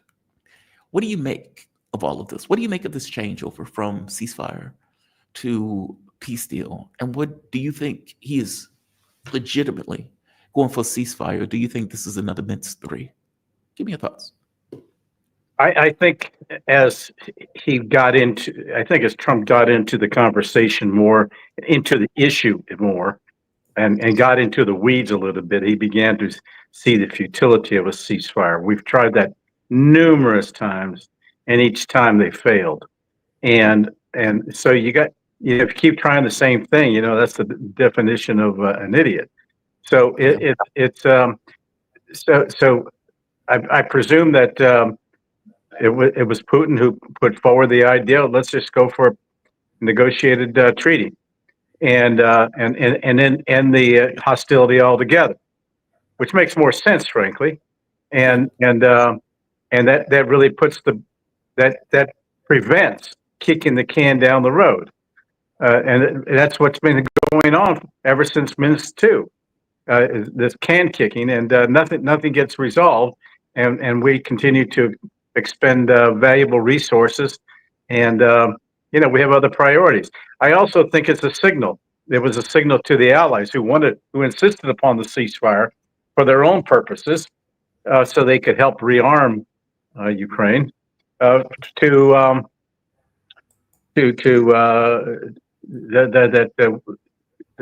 this game is over. And that he has greater geostrategic designs with Russia, not just Ukraine. Ukraine is Europe's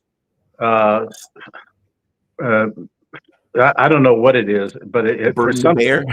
well, it's their proxy, their war. They encouraged Ukraine to go when there was a signed agreement. Believe it or not, it was initialed at least, and then they were going to go sign back in 2022, and Boris Johnson and Victoria Nuland convinced Zelensky to not sign. We're going to, back you up all the way, go full bore. This is principally because of the UK. I blame the UK for all of this. I think they are in the lead on this initiative, and the French and the Germans are just following at this point. And you got to look at the history, not only the history between the UK and Russia for going back 300 years, but also the history of Europe. They just can't stop fighting with each other. And why the United States needs to get entangled in it? We did it twice. We pulled the chestnuts out of the wars twice, and we have other priorities here at home. No one's coming to our assistance. No one's offering us foreign aid. So consequently, these Europeans just have got to learn to get along. You would think they would because they're all neighbors, but no, they got to be antagonistic toward each other. Look, when you look at the history of things, it's very clear that after the end of the Cold War, Russia made an overture to open up to the West, and the West rejected them. In fact, there was an initiative to resume Cold War 2.0, and this is where we are. They've never gotten out of that mindset, and everything is anti-Russian. The history of the UK, especially when it was an empire, and the Russians had an empire, and they were clashing constantly around the world, and even toward the U.S. colonies, when the U.S. colonies were trying to get established against the British. The British was imposing economic embargoes, and the Russians officially remained neutral, but they refused to honor that embargo. And again, during the U.S. Civil War, they actually backed Lincoln and parked the Russian fleet in New York Harbor, just as a show of support. The history goes back considerably. So I think that what we've got here is an antagonism that goes back centuries, and they want to drag us into it. And you also got to look at the reality that if they want to arm Ukraine, which is what they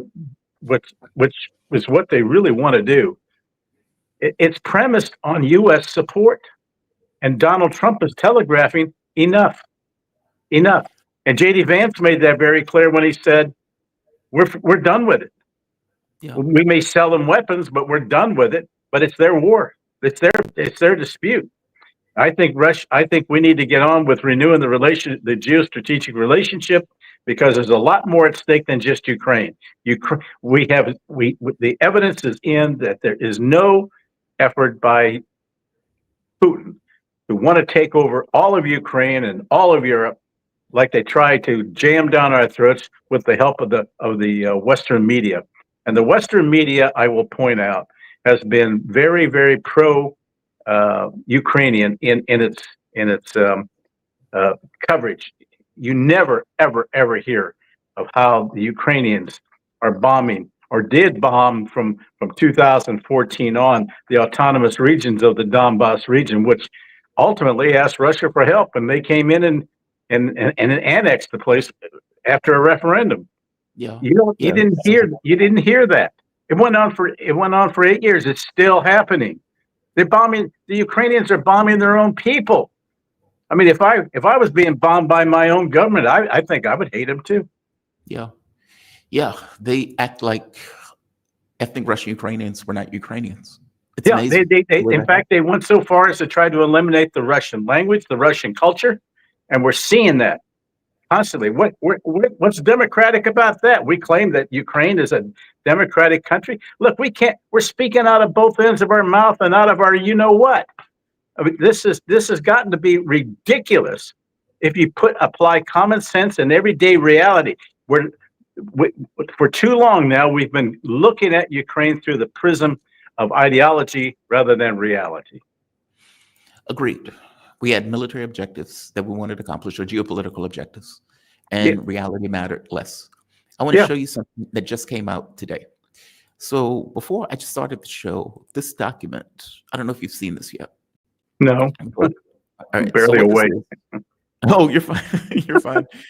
I'll just read it. Ukraine military losses exposed, 1.7 million dead and missing. Russian hackers have reportedly breached the Ukrainian General Staff's database, revealing catastrophic losses for the armed forces of Ukraine.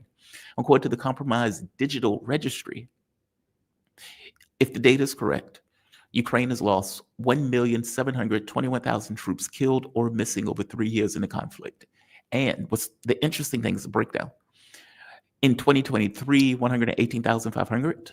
In 2020, I guess it's supposed to be, I'm sorry, in 2022, 118,500. 2023, 405,400. 2024, 595,000. 2025, the year's not even over with, we're just in August, 621,000. That number is going to be nearly 1 million by the end of the year by itself. They told us that the Russians were losing people in mass, that they were doing wave attacks. They gave us all that nonsense. And come to find out, it's the Ukrainians that were doing wave attacks. They were losing people in these kind of astronomical numbers. It's been exposed. Well, I think that Ukraine has turned into a virtual cemetery. Look at all the flags that flutter of the dead, and we're seeing this constantly. And considering the overwhelming firepower of the Russian armed forces against the Ukrainians, the Ukrainians have put up a good fight, but they've always been trained traditionally to be defensive, not offensive. And they didn't have the means to undertake offenses. That's why they lost miserably. And the U.S. tried to give them training, but that training is predicated on having superior air power and also tanks and all the and equipment that keeps rolling in. They had very finite amount of supply, which had to be imported at like 20 or 30 at a time, and then they get destroyed within weeks. And that's what's going to happen now with this new revelation of a new cruise missile that Ukraine is supposed to have that goes 1,800 miles, carries a 3,000 kilogram warhead, and all that to go deep inside of Russia. It is identical to a UK missile. To the old German missile. What is that thing called? That's the Taurus. No, the V2 missile, I think that the Germans used to use. The one that it looks almost exactly. It looks like it does look like a V2, yeah. But it's launched on a launcher that, but it's heavy.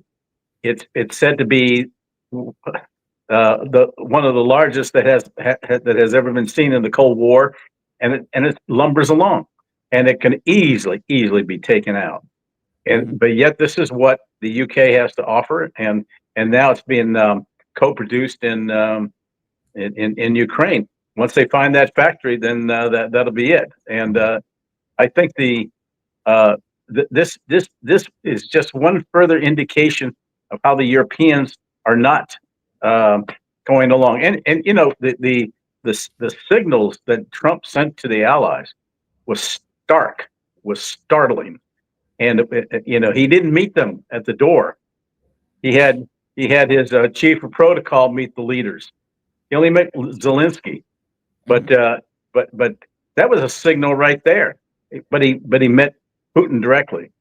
I mean, the body language was unbelievable, basically. And then he had them all sit around like they were school kids, sitting in front of his desk, all en masse. I mean, the picture is they should all be embarrassed by the image. They have lost the influence. There you go. They have lost their influence. I mean, who does that? They're all you got so-called powerful leaders sitting at the foot of daddy, Let's get a lecture from Daddy, as they call him. I mean, It's that really pathetic. shows you their influence today in this. And I think this is the beginning of the end of NATO. Really? Yeah, I think that they can go off and set up their own defense systems. They can set up their own little defense alliances. But you know, the U.S. is basically saying we don't need this. We don't need this anymore. And they've been relegated to poodle status. I mean, you can see it just in that one image you just showed. That was embarrassing. Even the Italian prime minister Yeah, said, Maloney. "I don't want to talk to the press, and I don't like talking to my own press." Well, that was amazing. But it was Trump who did all the talking. And you look at Macron. The body language was just incredible. He's standing there in the joint picture, and he has his hands in his pocket. Well, I think I have an audio clip from Macron at that meeting, and just to kind of indicate exactly what you were saying. This is Macron having a talk with Donald Trump. Begin by clarifying the situation. Emmanuel. Thank you, Mr. Surprised you President, said anything. for organizing this meeting. And I would like to begin by clarifying a situation that happened not so long ago, where my wife, Brigitte, slapped me like a French little bitch inside the plane. As a couple, we have our problems. We started dating when she was 39 years old. I was only 18 at the time. I didn't have a girlfriend or a boyfriend. And right. But no, it wasn't that far from that. Like it was. It was on par with that. Yeah, it was on par with that. Yeah, you got Maris who made that statement. And speaking of Maloney, when Maris is making the statement, her facial expressions are just perfect. Oh yeah. She seems annoyed. She doesn't want to be there. She seems humiliated. And other pictures. And bored. Ultimate bored. Yeah. Total boredom. And I don't blame them. I don't blame her. I mean, they were all set up. They were there at Trump's bidding. I mean, who does that? Do you think Trump would ever flock to Macron's side and sit at a desk and sit at a table with a bunch of others? No, that would never happen in a million years. No. Well, they decided to come. Trump didn't invite them. They decided to come. When Zelensky was summoned to come to the White House to have that conversation with Donald Trump, all of them were like, "We must protect Zelensky." That's basically what it was. They were concerned that Trump was steamrolling. Yeah. Well, he did a pretty good job anyway with them present. Then he steamrolled them. So I thought it was perfect. But I think the message is clear. The U.S. policy is clear, and the direction is clear. And what Trump wants more than anything is a new geostrategic relationship with Russia, and that includes joint effort, joint ventures, whether they're economic, certainly political, and I doubt. Well, who knows? There might be some, and also international treaties. We have an opportunity here to get a new intermediate range ballistic missile treaty going. Right now, the world is very well threatened because it's no longer in existence. What do you make of this? I understand what you're saying. What do you make of this? U.S. was prepared to use air power to support planned European force in Ukraine. And this gets doubled down on by Rubio, who goes on TV and effectively it's talking about NATO without it exactly being NATO. This is Rubio. So these European nations, and some of these are NATO countries, are they willing to put troops on the ground in Ukraine to cement this peace deal? Would that make Ukraine kind of like a NATO ally? Well, what's being contemplated, look, any sovereign country in the world has a right to enter into security alliances with other countries. You know, it's not just NATO. We have such alliances. I'm not hearing anything. Japan, other countries have it with each other. And so I think everyone would acknowledge, including, by the way, for the first time, the Russians. Wait, Michael, you don't hear it? No. Okay. What he's effectively saying is all countries have the right to enter into alliances. And the United States, has every bit of right to enter into alliance with Ukraine or anybody else, just like any other nation. It sounds like what Rubio is saying in that interview is something like NATO without it exactly being NATO. And this idea of air power, Donald Trump said it at the meeting also. He was like, yeah, we may help them out, but it's on them. We're not entirely going to be engaged, but we may help them out. Then Reuters and the Wall Street Journal is reporting that the US is contemplating air power in regards to some kind of deal that may take place. Basically, we will solidify this deal with US air power if a peacekeeping force is in this region. Now, you and I both know that's a no on its face. Well, first of all, a peacekeeping force. You're basically talking about countries that belong to NATO and not necessarily there under the auspices of NATO. That's just the difference without a distinction. Yes. Number one. But number two, it keeps us engaged in this conflict. And I don't know that we want to continue doing that. And it may be a trial balloon. I don't know, but just to hear that what you described as what Rubio said is like nothing's happened since the Biden years when Lloyd Austin went to Georgia and Ukraine and offered them NATO membership. Come on, knock it off. That's a non-starter. We've moved on. The only thing that I think that is taking place here is if I take the best point of view of it, is that the Europeans didn't know that Donald Trump was going to talk to Putin in Alaska and come back and say, I want a permanent deal. They were shocked. Well, yeah. It's very possible that he is telling them anything that they need to hear to shut up. Effectively, oh yeah, you guys want this. Because nothing is settled. Nothing is agreed upon until everything is agreed upon in the way that Trump said. And so it's like, oh yeah, we may do this. We may do that. We may have troops. We may get troops from other countries. We may do all of this stuff. All of these things are maze. Like, this is what we might do. Nothing has been agreed upon. The Russians haven't said squat about anything. No, they're going to stay the course. The Russians are going to stay the course, as they should. The West is floundering. They don't have a plan. This is clear. They have no plan. And to put the president of the United States in the position of being a negotiator, as opposed to just signing an agreement, there's no higher level to escalate an issue to, and it tells me that they're flying by the seat of their pants now, and even the Europeans are going to attempt. They will attempt. You watch. They will attempt to undermine everything that Trump is trying to do, and that, along with the mainstream media, combined with the neocons, are going to coalesce to try to undermine him altogether and undermine any effort to have a negotiated, signed agreement with Russia. But my hope is that Trump overrides that. He's really got to clean out the CIA. He's got to fire Radcliffe.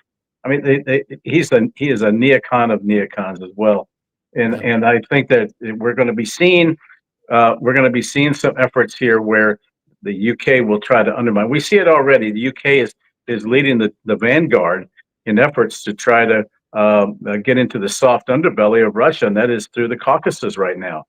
And it's the UK that's doing it. Again, they want to contain and if not have regime change in Russia. That's what their ultimate goal is, and they just can't help themselves. Why do you keep putting this on the UK? It was Victoria Nuland. Because they're doing everything. No, right now, this minute, the UK is very much in the vanguard on this. It was Boris Yeltsin. I'm sorry, Boris Johnson that initially told Zelensky not to finally sign the Minsk 2. But that's going to be the basis on which they have a negotiated agreement, a settlement. If Putin decides to meet with Zelensky, he doesn't regard him as a legal representative of the country of Ukraine right now. Agreed. So that's another issue altogether. So we may see some action there in terms of hopefully internally of regime change within Ukraine, so that some form of legitimacy can be acquired and established. Even Trump has criticized it. I do want to get to that, but real quick, Victoria Nuland was having that conversation saying F the EU. Yeah, I know. And came up with all of these people that they were going to put in positions. Yeah. That was back in 2014. Right. That's the US. Yeah. Yeah. Okay. Look, this was an orchestrated coup by the US against Ukraine, and the Europeans went along with it because it had the effect of containing Russia. From the standpoint of the coup thing is fascinating to me. I mean, the regime change issue. Is it possible that Donald Trump, I have a video, but you won't be able to hear the video, but what he's saying in the video is they asked him about a ceasefire. Trump says, we don't need a ceasefire. He says, look, we've had all of these wars that were solved. None of them had a ceasefire. And he said, in fact, I need them to fight. Now, the media never perked up and said, whoa, what do you mean you need them to fight? Trump's point is, if we give them a ceasefire, one side is going to build up weapons, build up military. They're going to do all this stuff that's not going to be fair to the other side. And I'm like, that's true. Exactly. That's so true. That's right. But it's the I need them to fight part. And that's interesting to me. Looking at that thing with 1.7 million Ukrainians dead or missing, if you need them to fight, what you're saying is, I need Russia to destroy Ukraine to the point where they're willing to negotiate. Meaning, I need them to be weakened. I need them to be in the worst scenario. I don't think Russia wants to destroy Ukraine, and Putin has made it clear he doesn't want Ukraine, but he can't manage. He doesn't want to be governing Ukraine as well at this point. There would be so much resistance, insurrection, insurgency. It wouldn't work. So he'll probably go no further than the Dnieper River. But in the process, he's going to just cover the areas that are Russian-speaking areas to protect Russian-speaking minorities. And in the West, you're going to see the Poles doing the same thing on the western part, because there are Polish-speaking people in Ukraine, western part. You got the Hungarians and all the rest. They have designs on western part of Ukraine. It's a fabricated country, and with all of these minorities. And all that Zelensky has wanted to do is destroy their religion. He wants to just destroy their culture, and particularly the people in the autonomous region in the east. They said, we're not going to put up with it, and they're the ones who have been hit for 8 years prior to Russian intervention on a daily basis by Ukraine itself. It was a civil war. And I think that now what the Europeans want the Ukrainians to do is start calling up the younger kids, yes, and bring them in, and you're going to see a flight of Ukrainians out of the country. But where do they go? Even the Western countries don't want them anymore. This is what I think is going to be occurring. There's going to be some turmoil, I think, inside the country itself if Zelensky doesn't voluntarily say, okay, I'm going to step down and call for elections. He's got to call for elections. See, that's what I think Trump's counting on. And to be fair, yes, I'm being slippery with my language. I don't mean destroy Ukraine as a country. I mean, Trump needs Zelensky or Ukraine to be weak enough that they're willing to be more flexible into accepting some kind of agreement. And whereas he can't get that now out of Zelensky without saying, okay, I'm cutting off the weapons, I'm cutting off the intelligence, but he doesn't want to do that. If this war continues and they continue to lose more people and they continue to lose more territory and Sumy decides to leave, hell, maybe they make even a play for Kiev. In a certain situation, Ukraine will buckle and they may be willing to accept something that they're not willing to accept now. If Trump thinks that, then that is the reason why Trump is saying, I need them to keep fighting. I need them to fight. I need them to keep going at it. It's not like Ukraine is winning. It's not like Ukraine is in a better position. It's not like they're not losing huge amounts of men. Trump knows it at this point. So if he's saying, I need them to keep fighting, he's effectively saying, I need Ukraine to keep losing until they can. I think he's trying to get them to, he doesn't want to, I think he wants to get the sides to come to their own conclusions. He's got to make it clear that our participation, U.S. participation, is going to stop. They want to buy the weapons. That's one thing. but we're not going to have the active program that we did. Look, the Europeans can't afford them. Let's just be, and the delivery of those weapons, you're not going to probably see them delivered for years because they got to be made. We have to make them, and our own war production facilities are limited right now. Plus, we have limited stocks for our own military. I mean, we couldn't fight we can't fight a one front war as opposed to a 3-front war is what they've been talking about. You know, it's just not going to happen. And I think that we're coming to a conclusion. It's almost as though Trump wants the Europeans to come to the same conclusion on their own, but they're fighting it. They know they've got to do something, but they're fighting it, and they're going to lose if they continue on with the mainstay with the approach that they're taking. They're counting on U.S. support, and I think that's going to wane. Now, that's why Trump reiterated no NATO in Ukraine. And that also means no Ukraine into NATO. So, and consequently, the Europeans are going to do what they want on a bilateral basis, and then that puts them in harm's way directly without NATO support. And I think that's the beginning of the end of NATO. It's over. Michael Maloof, we'll end it on that. My man. Okay. Maloof is a senior security policy and a former senior security policy analyst in the Office of Secretary of Defense, author, regular contributing analyst, I can't get it out, and media, let's try that again, Office of Secretary of Defense, author, and regular contributing analyst on RT and other media outlets. He has nearly 30 years of federal service experience in the U.S. Department of Defense. Michael, you are always appreciated, man. Thank you for this. Thanks for having me, Jamal. You be safe. All right. I see my man in the background. KJ, no. KJ, no. How you doing, KJ? You doing okay today? Oh, you're muted. You're muted. You're muted. I'm doing well. How are you? I am doing fine. Better that you are with me.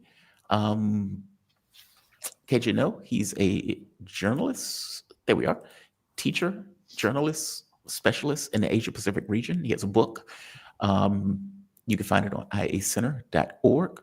And he's also on the China Report on Breakthrough News Network. KJ, I one of the things, when you come on the show, I often wonder, what can I talk to KJ about? Because there's so much stuff that takes place. And there's big news, fair enough. I think the news that I saw was I wanted to go to Victory Day for China, effectively the win over the Japanese. And I definitely wanted to go to the one in Russia. Didn't get the opportunity to go. I feel like I'm so close to China at this point because I'm where I am. I feel like it's a travesty not to go, but it's going to be very expensive.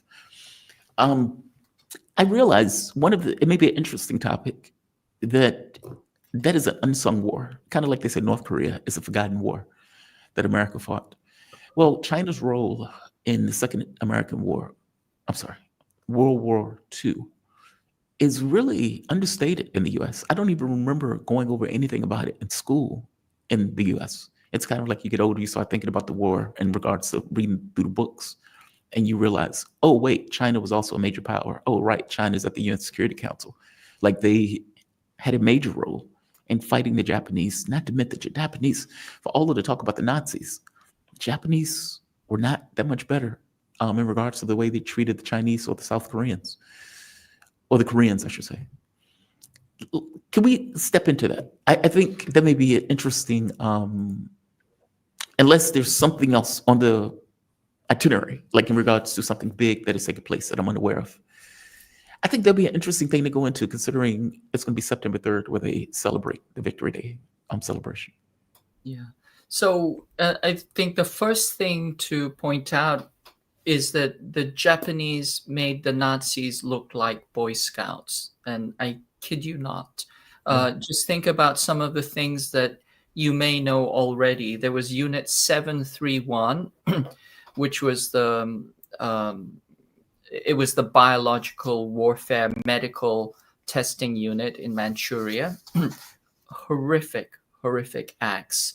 Live vivisection, torture, just incredible things. They made, the German doctors really look like Boy Scouts.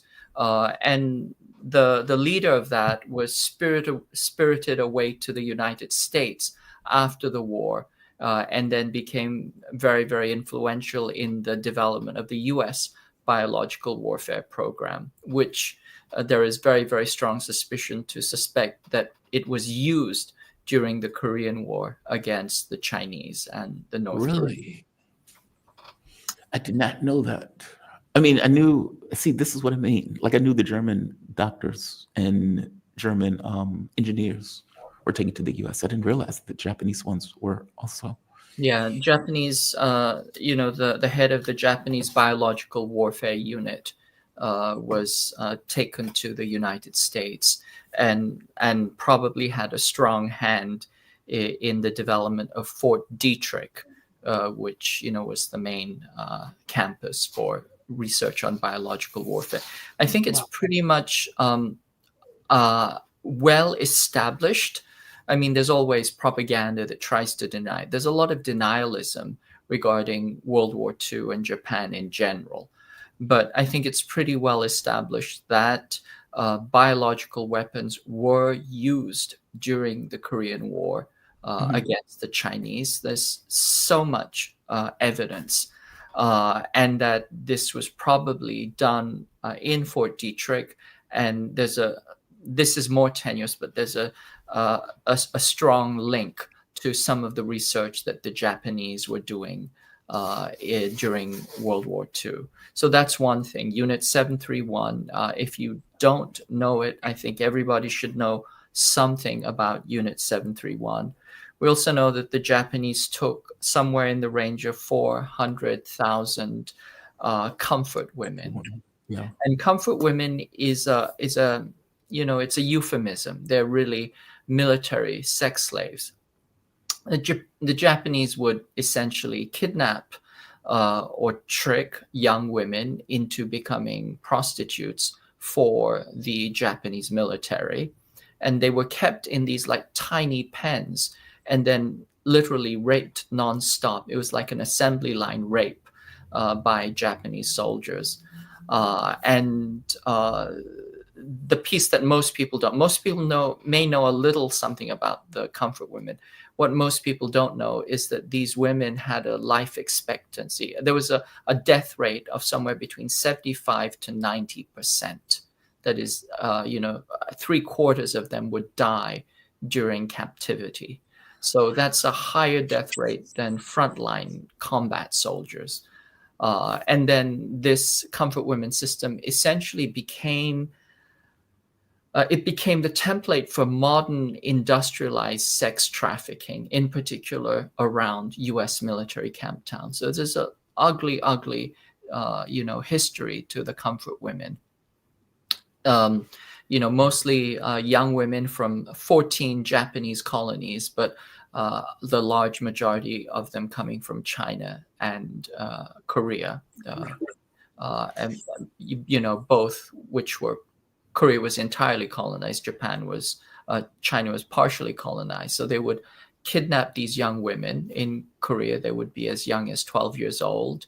Often they were, shanghaied or told that, if they came and worked in Japan, everything would be good. Their family would be treated well. And then they would be sent off, to a faraway comfort women station, usually near the front lines. And as I said, they would be raped nonstop, up to 60 times a day. And then very often, they would die. The Japanese referred to them as logs. They were considered to be just expendable military supplies. And then that mindset continued during the Korean War, when the Korean military would provide former Korean comfort women to American troops. And that was the genesis of the U.S. camp town system, where, tens of thousands of young Korean women were used as military camp prostitutes. And on top of that, they enforced a kind of Jim Crow regime in South Korea at the time.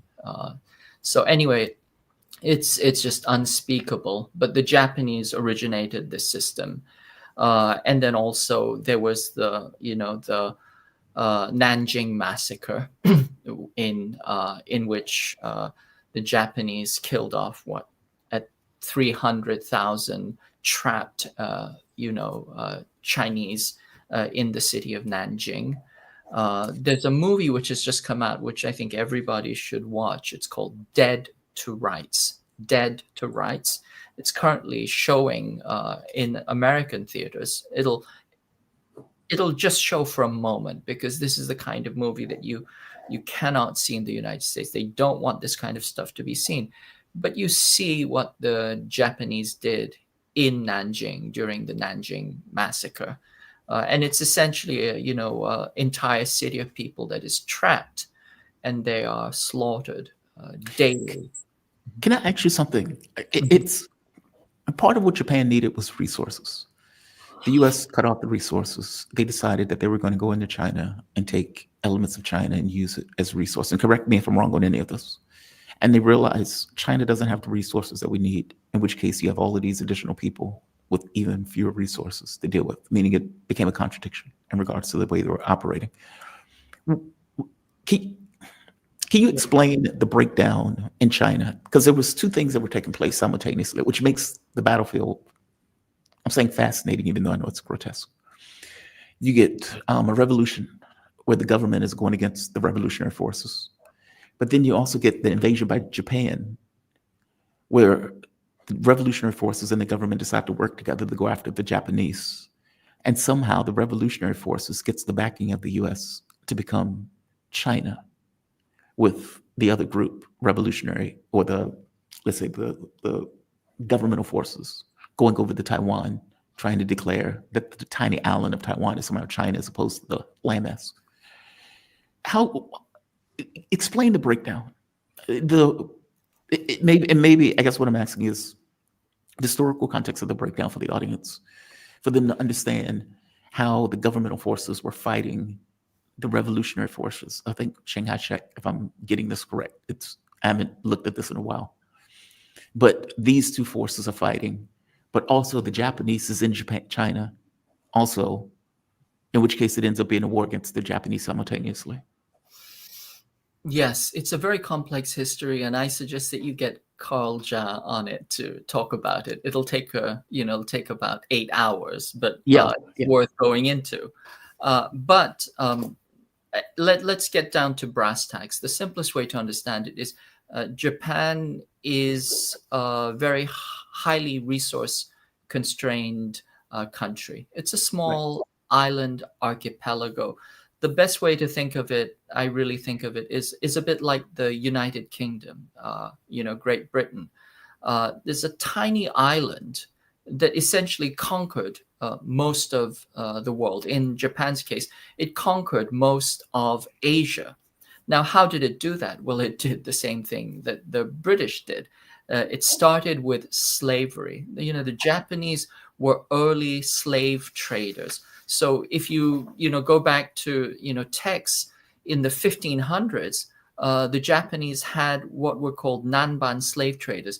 They were part of the triangular slave trade with Portugal. And if you look at the time, you can see that they're Portuguese, Japanese dictionaries, and they have words that don't exist anymore in the Japanese language, but they're essentially words related to the slave trade. So you have somebody like a hitokadoi, which is a trafficked person.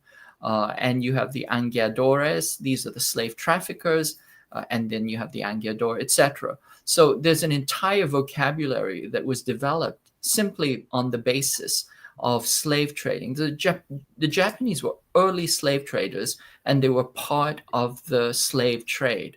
If you look, there's a painting by Peter Paul Rubens of a Korean guy, and why did Rubens paint a Korean guy? Well, he painted this Korean person because we think this person, whose name is Antonio Correa, Correa probably being Korea, the last name, his last name was after, but we think that he was a slave that was bought by a Portuguese from the Japanese and then taken to Europe. And then, Rubens saw him and thought he looked unusual and painted him. And then we think that there's one theory, it's not the only theory, but, for example, Rafael Correa has the last name Correa. And, there's a theory that these people may have been descended from the first Korean slave. So the Japanese were taking Korean slaves and trading them to the Portuguese, where they ended up in Europe. And so we have to understand the triangular slave trade was not simply Africa, but it also involved Asia. The Japanese started early on as, pirates and slave traders. And then in the 19th century, they were one of the first countries to modernize and westernize. And they were strongly influenced by the German Second Reich. That's why the Japanese military uniform is the uniform of the German Second Reich. So they imported, German technology and German military strategy, and then they rapidly became an imperial power. Probably the first time that they flexed their muscles as an imperial power was in 1931. And this gets to the heart of the resource question, because as I said again, Japan had imperial ambitions, but it did not have an imperial industrial capacity.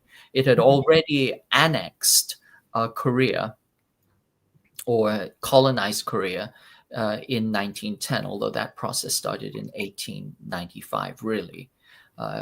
Essentially colonized Korea for over half a century, but that still wasn't enough. It needed these real industrial resources in order to expand and throw its heft around as a military imperialist power. And so in 1931, it invaded Manchuria being northern China, what we would currently refer to as Jilin province. It invaded Manchuria. And from the viewpoint of Asia or East Asia, World War II started in 1931. It's when the Japanese invaded Manchuria. And this is an incident called the Mukden incident. It's a false flag. It's a famous false flag incident. But the Japanese used that as a pretext to invade and then colonize northern China. And they created a puppet state called Manchukuo. Manchukuo meaning, the kingdom Manchuria. And inside Manchukuo, they created what historians have described as the equivalent of the Belgian Congo. It was essentially a slave state. It was a slave state that was powered by slaves that were trafficked from Korea and China. And because Manchuria had vast, mineral resources, in particular coal and iron, and then also vast grain resources, this was the industrial powerhouse that essentially built Japan up as this, regional industrial superpower that then went on in 1937 to, full-scale war, and then Pearl Harbor and all of that, World War II. But Japan became a superpower like the United Kingdom through slave trade, starting in the 1500s, but really, really accelerating in 1931 with the invasion of Jilin, of Manchuria. And again, historians refer to this process. There's a term called the Manchurian Passage, like the Atlantic Passage. These were millions of slave laborers that were trafficked into Manchuria, taken into concentration camps and worked to death. So if you can imagine the death camps, the concentration camps in Europe, and then you extend that period over, almost 15 years, a decade and a half, and you see the same types of images, people in barbed wire, starving to death, literally, flesh and bones, and they're being worked to death in these Japanese death camps, which powered the Japanese industrial machine, which became the Japanese imperial military machine. So that history is really important. And for the Chinese, World War II really begins at the very least in 1937, but certainly I would argue that it begins in 1931. How many Chinese died in World War II? Lower end estimates are 20 million. But I think if you take the starting point of World War II to 1931, then you have to talk about numbers close to 25 or even 35 million. That's how many the Japanese killed off. And so China was undergoing chaos, and it was undergoing a civil war, and at the same time it was partially colonized by the Japanese. And of course, Korea plays a very important role in this as well. These numbers are astonishing. I mean, like when we're talking about the Russians, what, 28 million? And for whatever reason, the Chinese sort of rarely added to the numbers when we were talking about death toll. Like usually people say 50 million died. And those numbers are so high that it's kind of hard to wrap your head around. It's almost easier to wrap your head around the death of one person as opposed to 50 million. But to have 20 million Chinese die as a result of the war, that is not something we're taught. It's just not, just astonishing, just amazing. The Japanese, when they surrendered, this was the combined efforts of a better question. Why didn't the Japanese work with the Germans? I know they were teammates in regard to the war, but they didn't work together like the Allies. The Allies was coordinating strategy, coordinating attacks. I mean, yeah, you had internal fights and divisions, but for all intents and purposes, as a unit, they worked quite well together. The Japanese and the Germans, not so much. They were the axis of fascism, right? It was a fascist axis.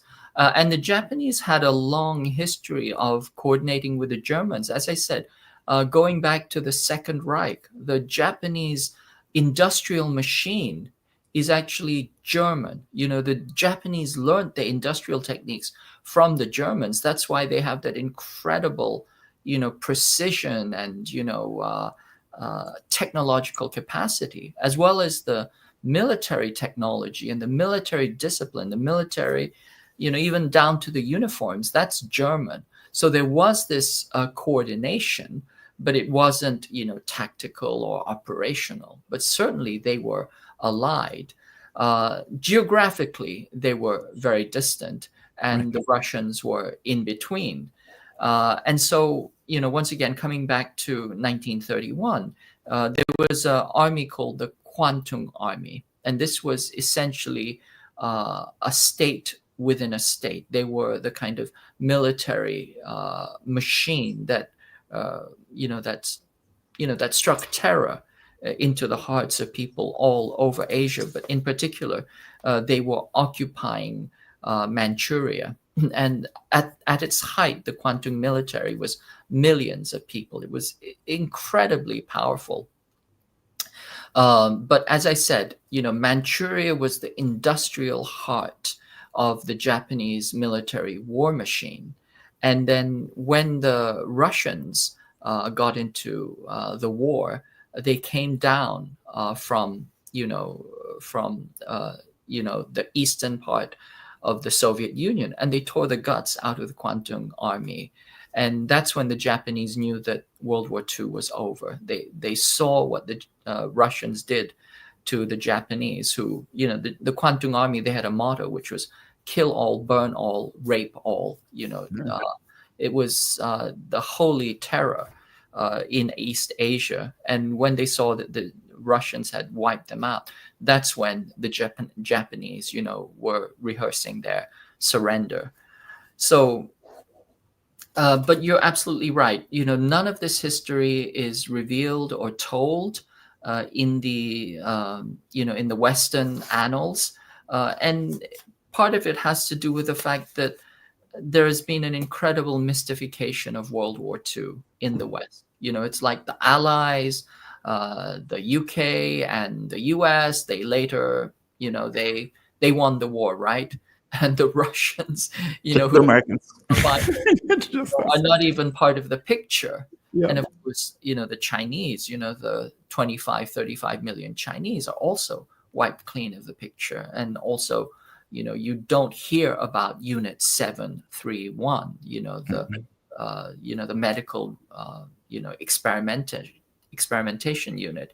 You don't hear about the comfort women. In fact, the US has tried very, very hard to cover over the issue of the comfort women. Wendy Sherman, State Department Undersecretary, said, essentially, she said the comfort women need to shut the F up because they're making. Really? Yes, because she said, they're appealing to nationalistic sentiments, and we want Japan and Korea and the United States to ally. Right now, think about this.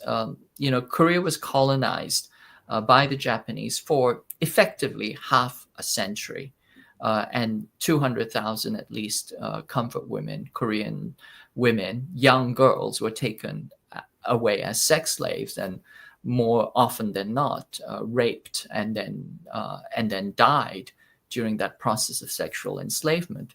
And they want reparations from Japan. And the Japanese have been completely revisionist. They deny everything completely. How do they deny that? I mean, that's just a factor of history, right? That's like some people deny slavery. How do you do that? Well, I mean, denialism is, it's a very, very large trend in Japanese politics. And the reason for that is, again, the current Japanese administration is the LDP, the Liberal Democratic Party.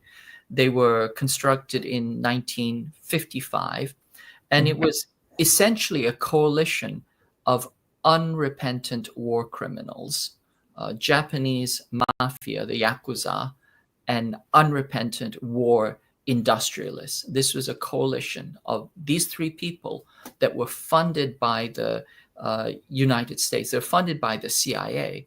They took power in 1955, and they've essentially had, except for a tiny, tiny moment, they've essentially had single party rule in Japan. It's a unitary state. It's a single party state, essentially, in Japan. The LDP has held party power almost nonstop, except for a short interlude in around 2010.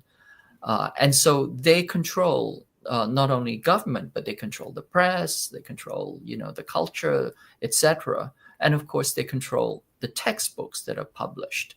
And so they have worked very, very hard to revise Japanese history. From their standpoint, the Japanese are the victims of history. They were bombed, they had the atomic bomb dropped on them, they were, just trying to create a co-prosperity sphere in Asia. They didn't go off and, rape and murder everybody in, from Korea all the way to, the Philippines and Myanmar. They didn't do any of that stuff. It's all, invented history. The women who were comfort women were well-paid prostitutes who joined voluntarily. So this is the kind of revisionist history that's being put out. And then you have the American historians who are also assisting them. There's, American scholars who, say yes, yes. And then there are Asian American scholars in the US who also say, yes, women going out and being prostituted was an act of rebellion against Confucian, patriarchy, and sex work is liberating, essentially. So there are people who are saying this kind of stuff. So it's an entire industry of revisionism. Now, I've seen the signs in South Korea commemorating the comfort women. And again, this wasn't something I knew about until that goofball on that YouTuber went and violated one of them, and the reaction to South Korea was just unhinged. Like, they were beating him every time he went out of this hotel room. They would punch him, and they were tracking him as he moved through the city. He had to give this kind of apology to the entirety of the country itself. Like, meaning it cuts deep. You could see how deep it cuts in regards to the history of it. Wow, that's amazing. That is amazing. Jamal, I met one of the comfort women when she came to San Francisco. Her name is Did Yo. you? Yes. And, I was interviewing her with my colleague at a local radio station, and he was having, a bad day or a bad time. His career was struggling. And so I said, this is an important story. We need to interview this woman. So he brought his recorder and we interviewed, and, I mediated the interview, did some translation. And at the end of the interview, my colleague said, "Man, I thought I was having a bad day." I know. It puts it in perspective, right? Yeah. Yeah, I can't imagine it. Like it's I think that's why I react so poorly to the way the US behaves. It's like when you read that stuff, and it's not just, sometimes when we read history, we read it in this kind of mythical context. It's almost like you're reading Alice in Wonderland, or you're reading just a regular book. Like if you're reading a book about the Nazis, or if you're reading about, I don't know, some other book that's horrendous by a Russian author or whatever, they can blur. And despite the fact that this book is completely true and this other book is completely fiction, it doesn't feel that way when you're reading it. History feels different. It feels like something else. And it's like, no, those people really lived. Like in the same way you get up in the morning, brush your teeth, go to bed, hook up with rando person, do your job, whatever you're doing, play an Xbox. Every day, it's a tick of the clock. A person is experiencing joy, pain, love, hate, whatever. Arguing with your girlfriend, it's like, oh God, will this day end? Like all of those things are life. What does that look like when you're putting in a pen against your will and raped continuously by rando people because they decided to invade your particular country? And then years later, you get a superpower saying, shut up about that. I understand. Just shut up about it. Shh, be quiet. You're against our geopolitical interests. Or in Israel, like what they're doing in Gaza, or even the war in Ukraine, where all of those people, like imagine you're walking your dog, your poodle, and 4 goons pull up in a truck, kick the dog, and drag you and throw you into the back of a thing. And before you know it, you're on the Russian front line with a potato and a gun, and they're sending you out to get killed by the Russians. That's outrageous. But that's a life. That's somebody's life. It's hard to put it in context. It is hard to put into context, but from time to time, you get sheer tiny glimpses of it. Most of us, our experience is filtered through the media. We are not, subject to daily, torture, starvation, murder, genocide, although we get small glimpses of it. And, the little glimpses that we do get, we need to amplify that, and we need to, take every conceivable action, in order to, resist, challenge, mitigate, do something. But, just coming back to Yong-su, the comfort women. So we do the interview, and then, she's kind of, she's an advocate for, justice. And she says, I'm not going to die until I get justice. And the Americans want people like her to shut up because it makes Japan's remilitarization really, really inconvenient. The Japanese have wanted to remilitarize, and they're going to be part of this war against China. They've never given up their imperial ambitions. They've never given up their, designs to conquer China. And the LDP wants to remilitarize, most notably during Shinzo Abe, who essentially rewrote their peace constitution so that they could go to war anywhere with the United States. And they're de facto now a military power, and they're part of the Pacific pivot. And the US has tried to force Korea and Japan together into this brokered, shotgun marriage so that they can have a division of labor and be used as a military weapon against China in this coming war. But anyway, so people like Lee Yong-su are being told to shut up. But anyway, as I said, she was here in the Bay Area giving talks.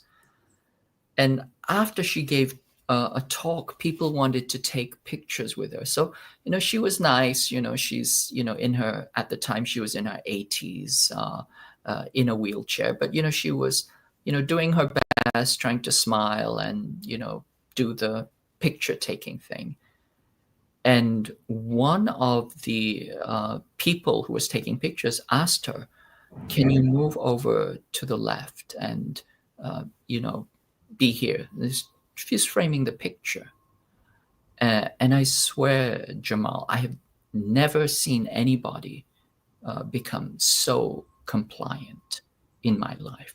It's like, what do you mean? You mean her moving over to take the picture?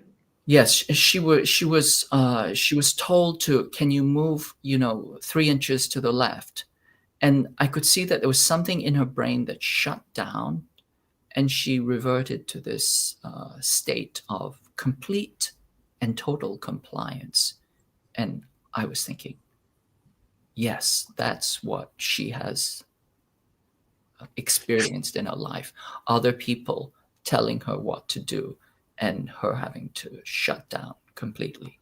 But So- KJ, it's just her moving to take a picture. What's the deal? I mean, what am I What's missing? the deal? What's the deal? Well, they said, and they kind of came over and they nudged her over, and I could see that something in her shut down, and she went into this complete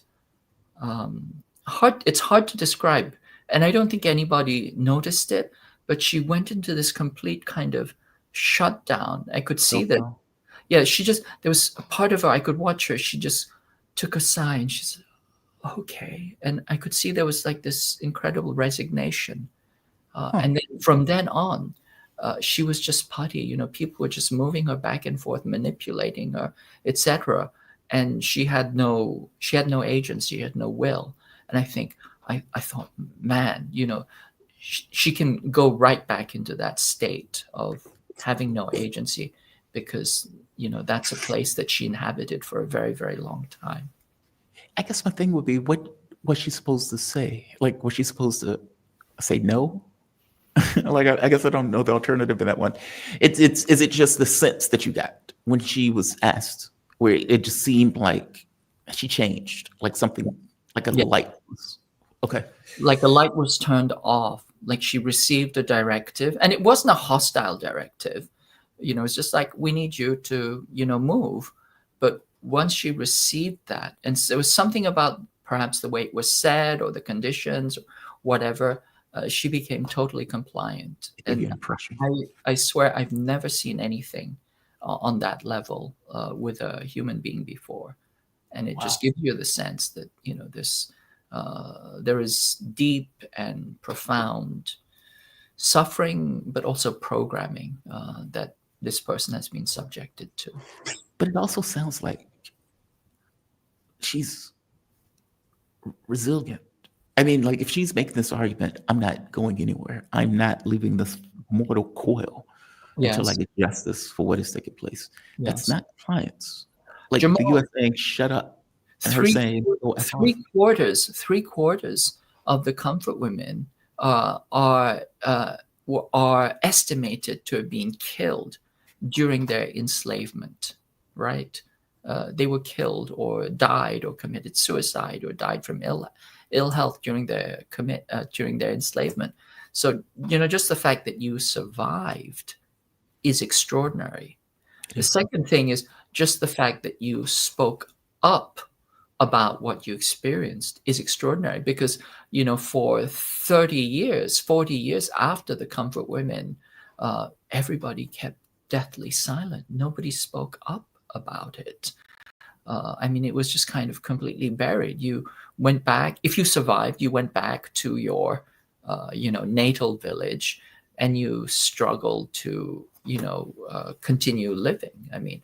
A lot of them had drug addiction problems because they were shot up with methamphetamine or opiates while they were being prostituted, which is, not an unusual thing. So they were, some of them were drug addicts. And then some of them went right back into prostitution. This is why we saw the continuation of the comfort women system in the military camp towns, essentially military prostitution, but this time for American troops.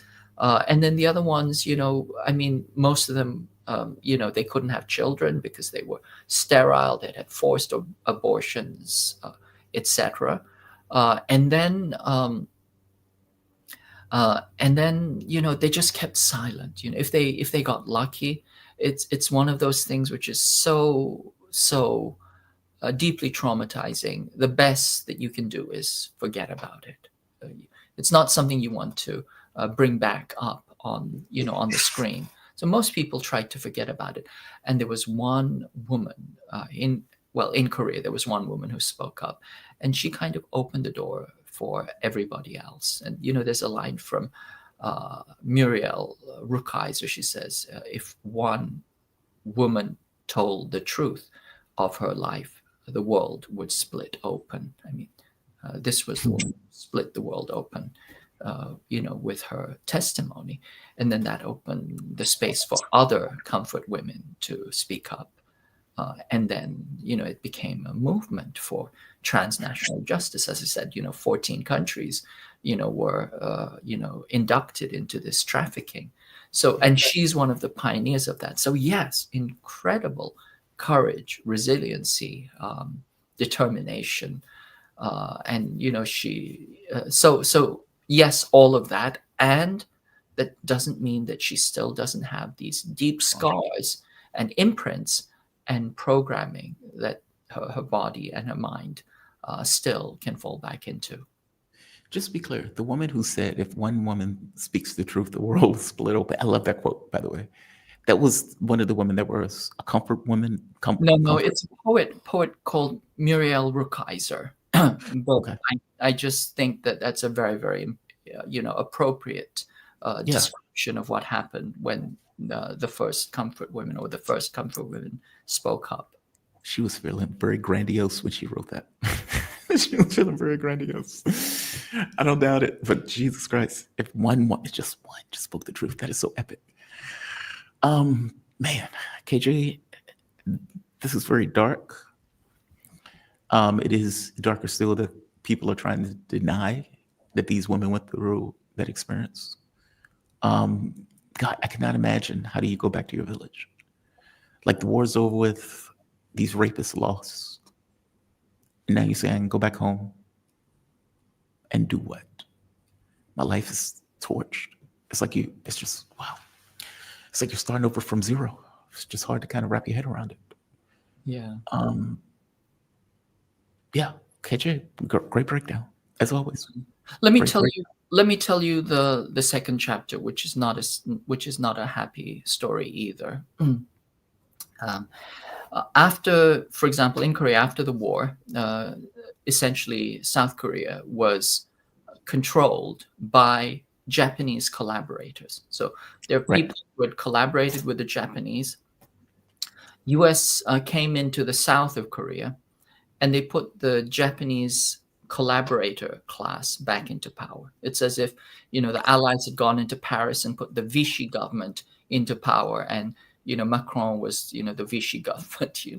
This is what the U.S. did. So they put all the Japanese collaborators back into power. Why? Because they did not want the socialists who had fought the Japanese into power. So they put the collaborators into power. We saw the same thing in Greece. We saw the same thing all over, all over the world. But they put the collaborators back into power. So these were people like Park Chung-hee, who trained with the Kwantung Army, and who fought against the Korean, independence activists, and was trying to. Park Chung-hee is Korea's, military dictator for 18 years. He was actually in Manchuria trying to track down Korean guerrillas, of which there was an important guerrilla. His name was Kim Il-sung. He was like the Che Guevara of Manchuria. The task of his unit was to track down Kim Il-sung and kill him. So, Park Chung-hee was part of this Japanese killing machine. And then he became the Korean president, and before him, Lee Seung-man, etc. But they were all Japanese collaborators. A series of Japanese collaborators were put into power in South Korea. And one of the things that they did was, Park Chung-hee, one of the first things he did, or one of the important things he did, was he normalized relations with Japan. So he said, you know, you guys... After the war with Japan, he normalized relations with Japan.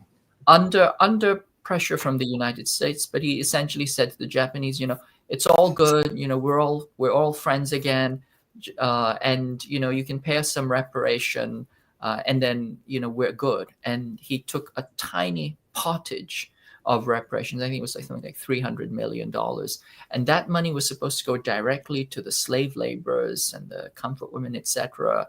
And the government took the money. They did not transmit the money, or they transmitted a tiny, tiny fraction to the people who are actually being harmed, although they used that as a pretext for claiming reparation. The government took that money for itself, gave a tiny pottage, you know, crumbs to the people that are actually being harmed, and then used it for its own, you know, purposes.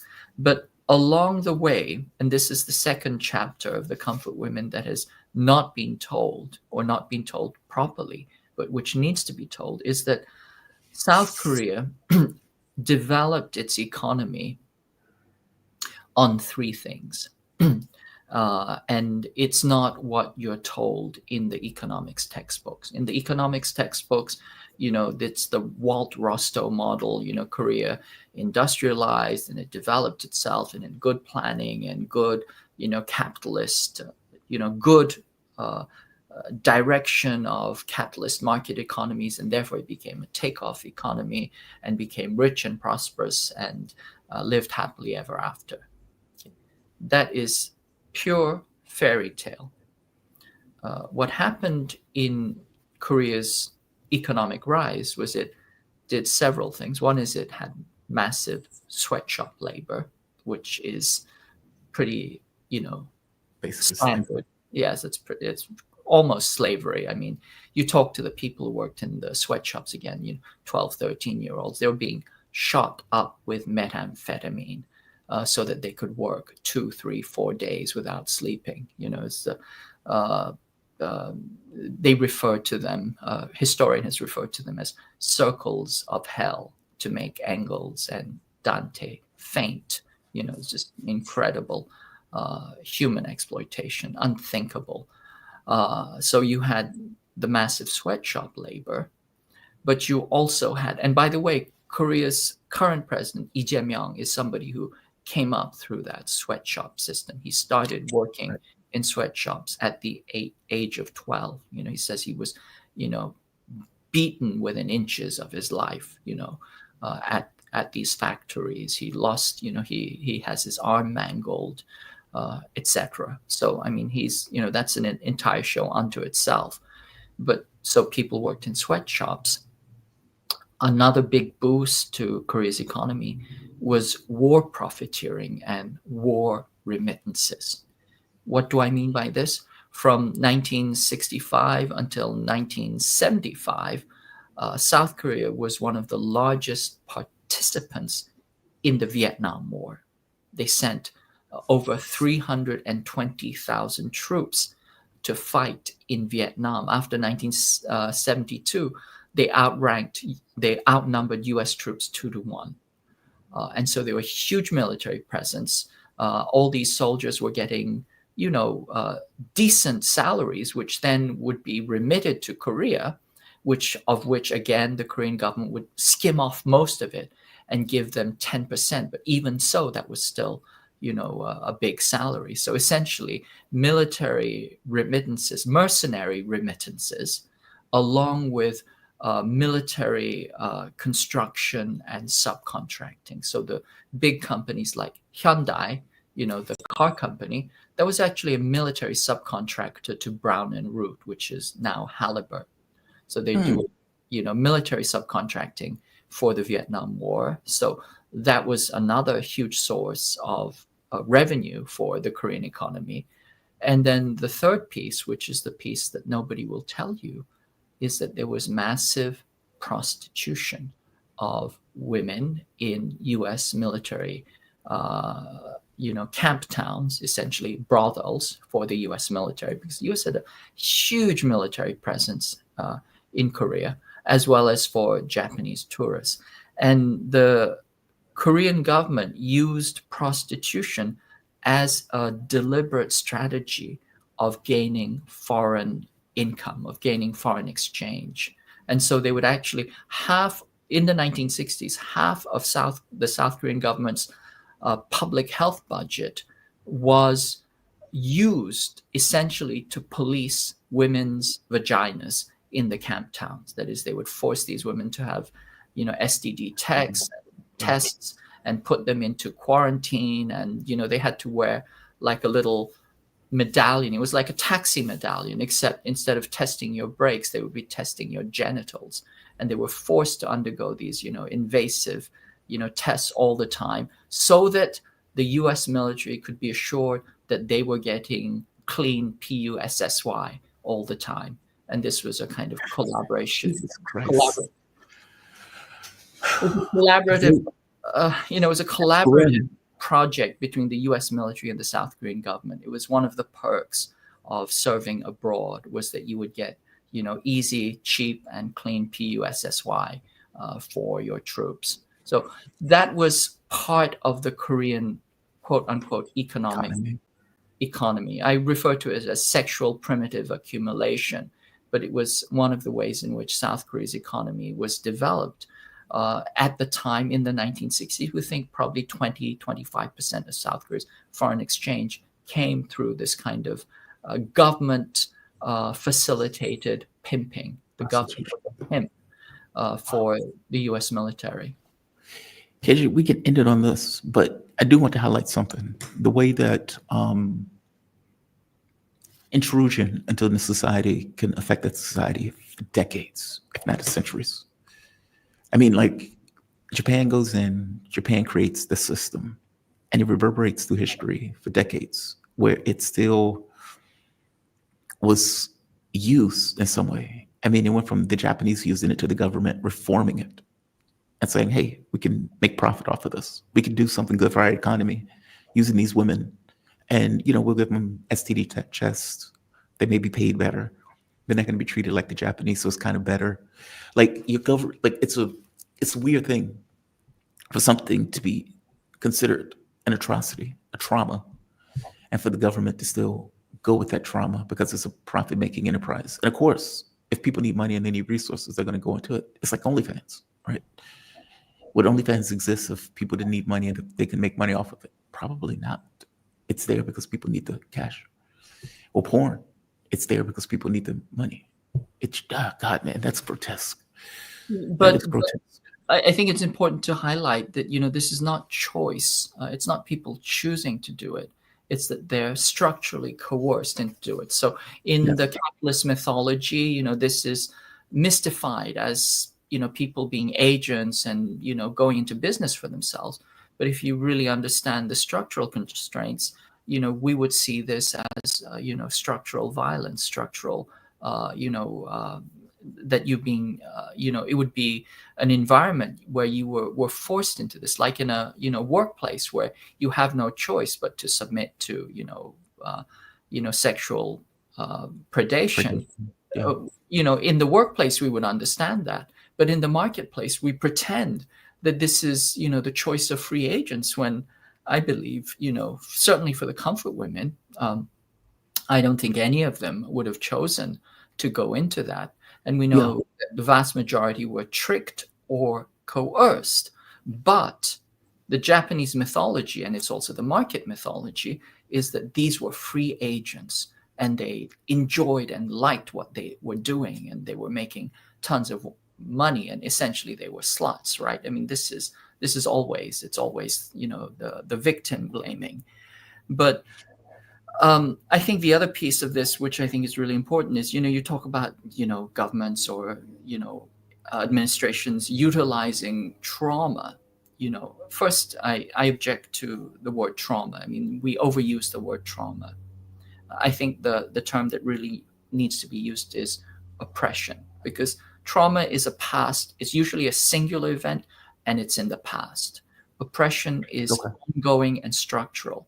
Trauma is psychological, individual. Oppression is structural and collective. And this is an ongoing structural oppression that is not past history. It's not a past event. It's not a psychological event. It's an ongoing structural force. And that continues up to this moment. And inside that, there is not simply an erasure, but an active silencing. So what you experienced or what you are experiencing cannot even be told. Wait, this one clear. They're still doing this in South Korea? Well, prostitution is still a very large part of the economy. And certainly the structural dimensions of the oppression continue to exist. It's simply transitioned into women that are being trafficked from other countries now. It's much less common.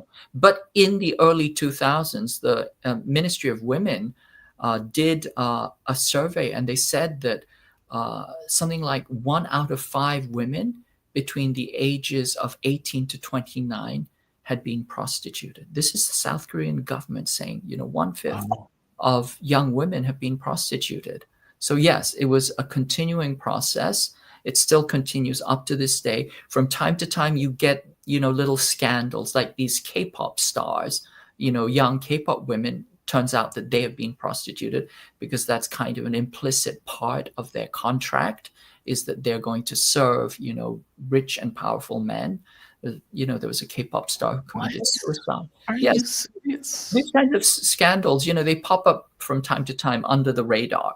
They pop up from under the radar. So this kind of stuff is ongoing. And as I said, a lot of this, prostitution is now continued with transnational trafficking. As I said, the Comfort Women system templated the industry of transnational sex trafficking. And so now you're getting women from other countries who are being trafficked in South Korea, and also Korean women who are still trafficked into the United States and Europe, So this is ongoing. So as I said, it's not past, it's not even history. It's not even past. It's present. It's still ongoing. And so inside that, the second layer of oppression, not simply the physical violation, but the second layer of oppression is the silencing and the erasure. And that is the other piece that also needs to be tackled and addressed. This is why this is news to us, right, Jamal? I mean, you and I, we're having this discussion for the first time. Why is this not in the news every single fucking day? Well, like I said, the events that took place in the World War II from the point of the Chinese just weren't, it doesn't come up in U.S. media. It's not something that we talk about. I'd be hard pressed to believe they're going to carry Victory Day in Japan. In China. I could be wrong. Let me know if they do. But I suspect they're not. It just doesn't come up. Even when they talk about the numbers, 50 million people died in World War II. It's like, okay, does that include the 20 million Chinese? No, it does not. So you can imagine the Comfort Women thing. It's not going to come into play if they don't even talk about the war. Like I knew about the Comfort Women. I didn't know the scale of that. Yeah, and look, you're right about the marketplace. All of us to some degree are compelled by our needs to function in a workplace environment. There are better jobs than others. So I agree with you. I don't know how many people would choose. There'd be some couples, there'd be some swingers who'd be like, yeah, I just want to get naked.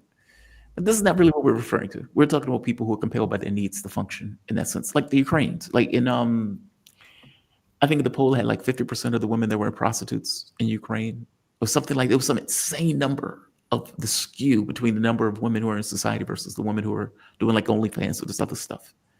Oh, that is grotesque. That is grotesque. KJ, this has been illuminating. And I gotta be honest, pretty much every episode of you has been illuminating, so I thank you for it.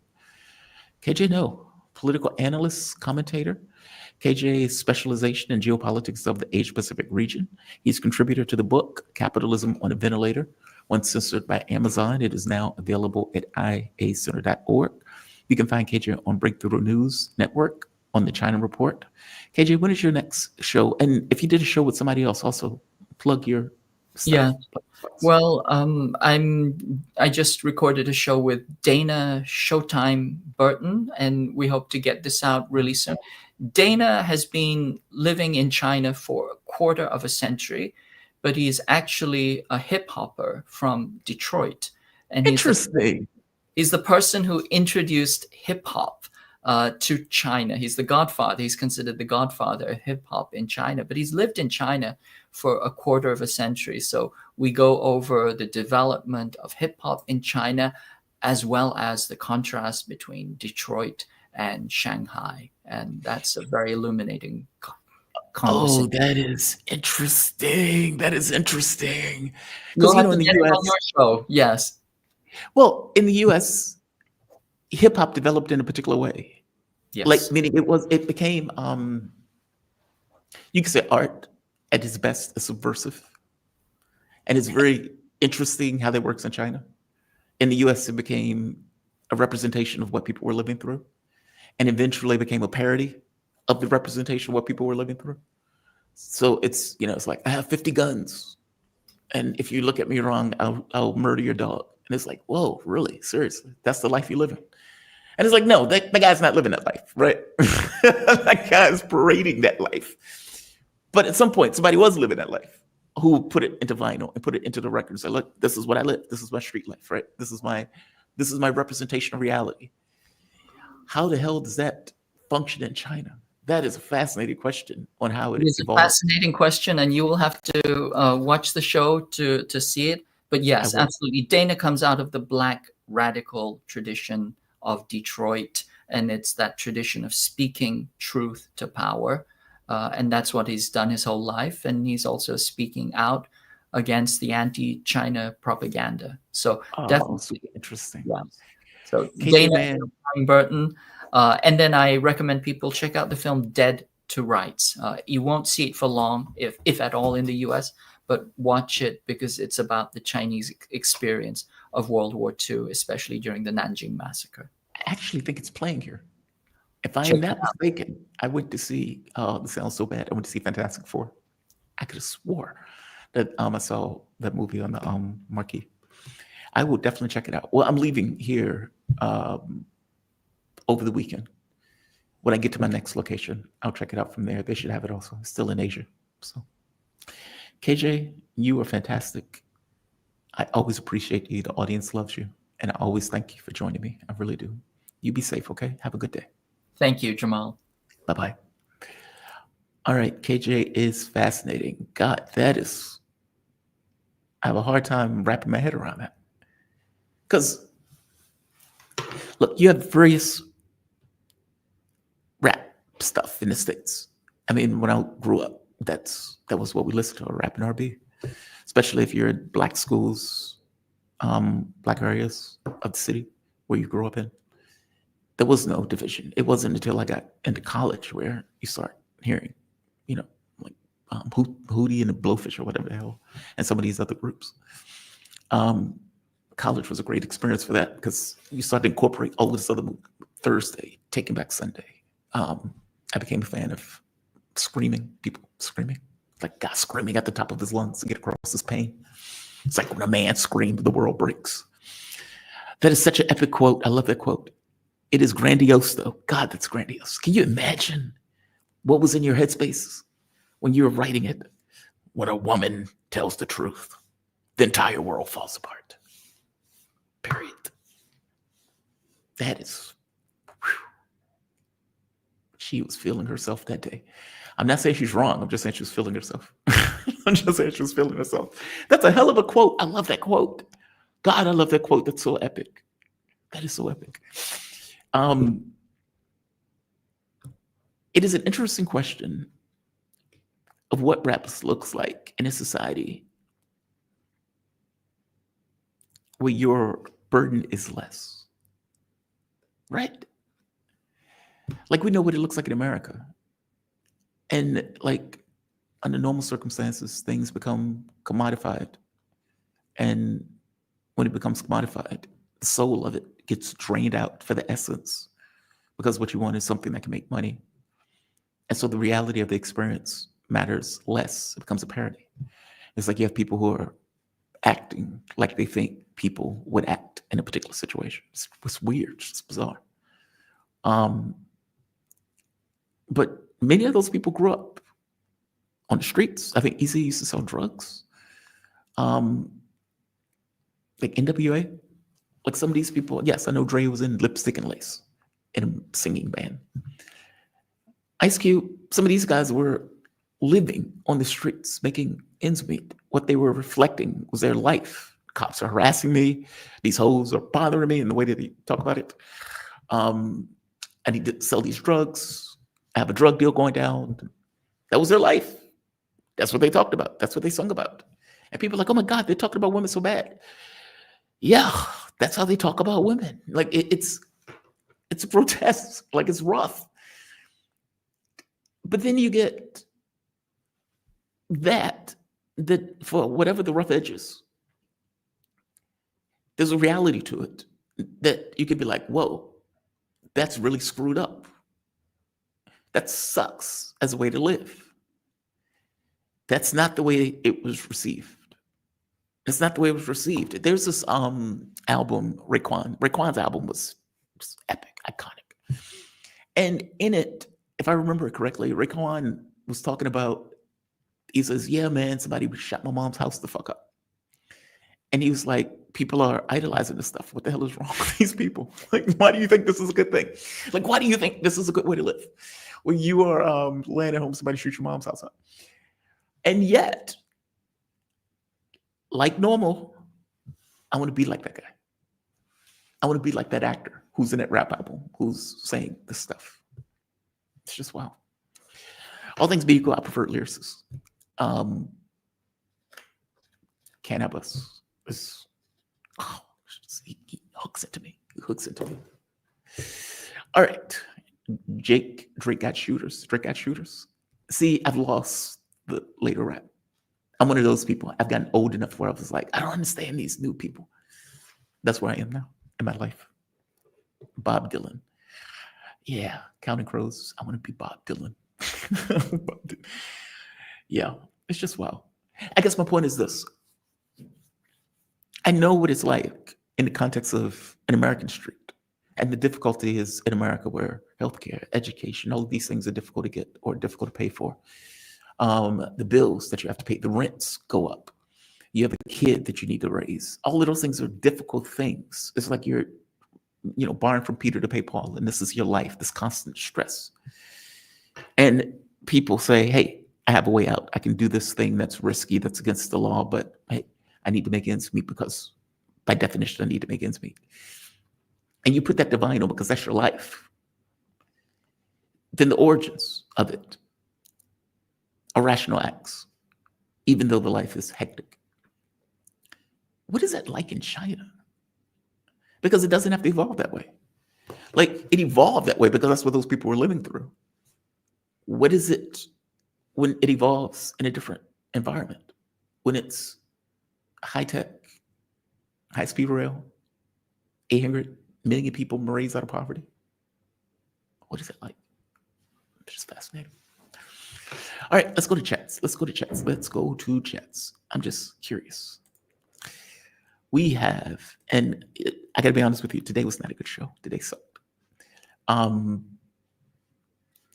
Apparently it was my fault.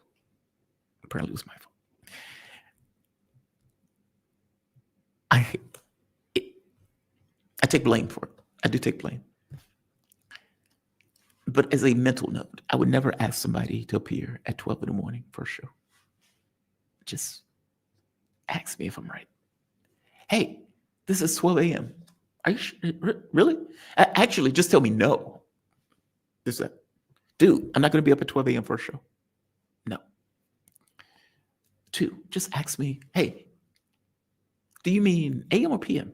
Because this is 12 midnight.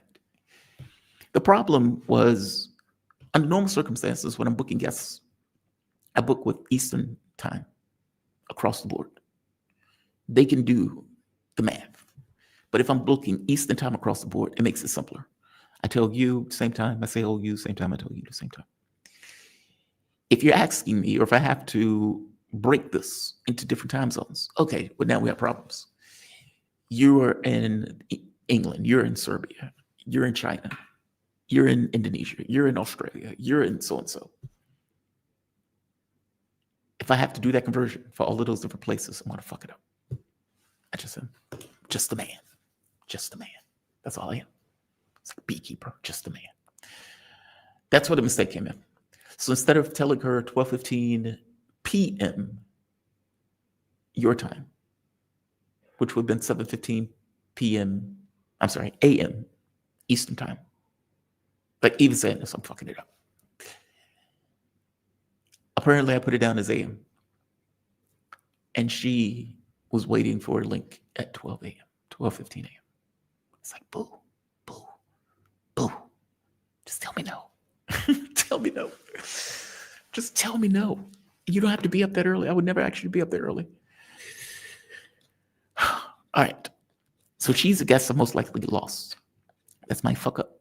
It's not hers. That sucks. She would have been a good one. Steve Tacos. Let's start at the first one. Best Twilight Zone is He's Alive. I'm going to look that Twilight Zone one up. I'm going to look that one up. I think It's a Cookbook is one of the best, but I'll look it up. I might be wrong. Sharon Young. Hi, Jamal. Are those dolls behind you? Cure Pop. Yeah. Maybe. I don't know. I don't know what a Cure Pop doll is. I don't know what those are. I got figurines when I was in, I think it was Albania. Usually I get alcohol and shot glasses, but I already have too much alcohol and shot glasses. No, I got those in China. I got those in China because I wanted to give something to send something home while I was in China. But it was just a transit. I didn't get the opportunity to stay. Somebody said that it was too bland in the back, and that was my way of trying to make it less bland, like 0.1% less bland. The other dolls are Happy Meal dolls from McDonald's. The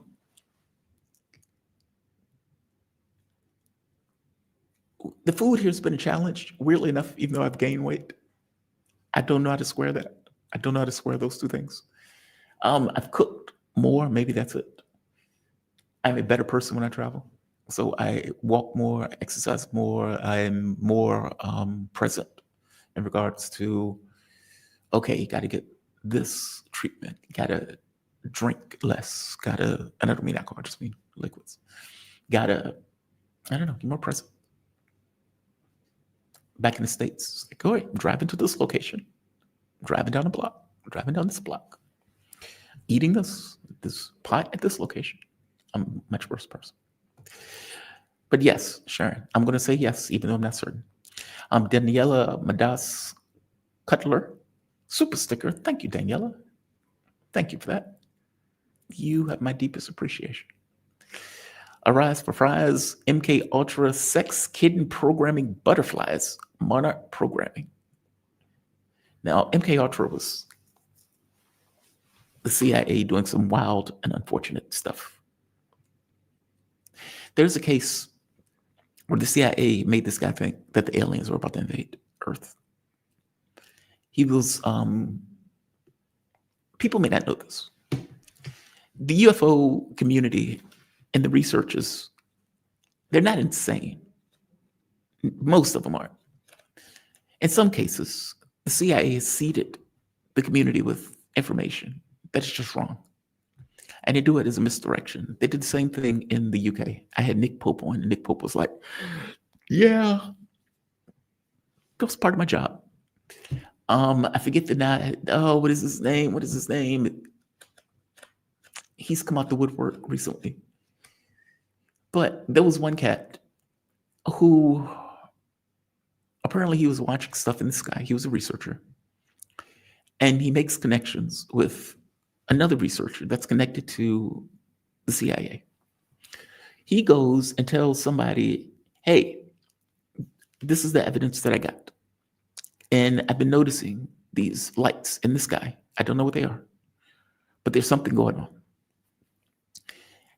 And it gets to this kind of divisional meeting where all of the people are sitting around and each division has to determine, do they care? Most leave, one group stays and brings the guy in for an investigation. Basically, tell us more. Tell us more about what you've seen. Just talk to us. We want to hear this. And he's like, really? You want to hear this? And he's telling them. And as he's telling them this stuff, they are also connecting with other researchers that use those researchers to give them information that scares the shit out of him and drives him to the point of committing suicide. In one case, he thought he was getting alien messages, where one of the researchers gave him a computer.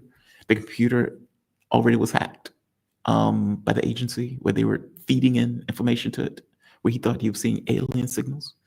And seeing these alien signals, he's thinking, oh my God, they're going to attack Earth. They're going to attack Earth. They threw him off the deep end. Our government was doing this stupid shit. MK Ultra was just one of those things. Feeding people drugs, trying to get Manchurian candidates. The psychic research was more interesting. That was less brutal, from my understanding. But God, man, some of the stuff we were doing. All right, I'm going to end this bad show. Maloof was good. KJ was good. Ted was always good. First hour and a half sucked. All right, you all have a fantastic day. LSD comes out of DARPA and sponsored by the CIA. Yeah, they was using that stuff on people without those people even knowing it. Can you imagine being dosed? Like you were, I know I'm laughing, but I'm not, it's not funny. You are, I don't know, taking out the trash and somebody puts like a dab of something on your trash can so you touch it and you start wigging out when you get in the house. Oh my God, I'm seeing aliens. I'm seeing bad people, man. The other thing though, OBEs. OBEs, astral travel, those are the same thing. Remote viewing. Remote viewing is a bit different. Like OBE, you find yourself there in a light body.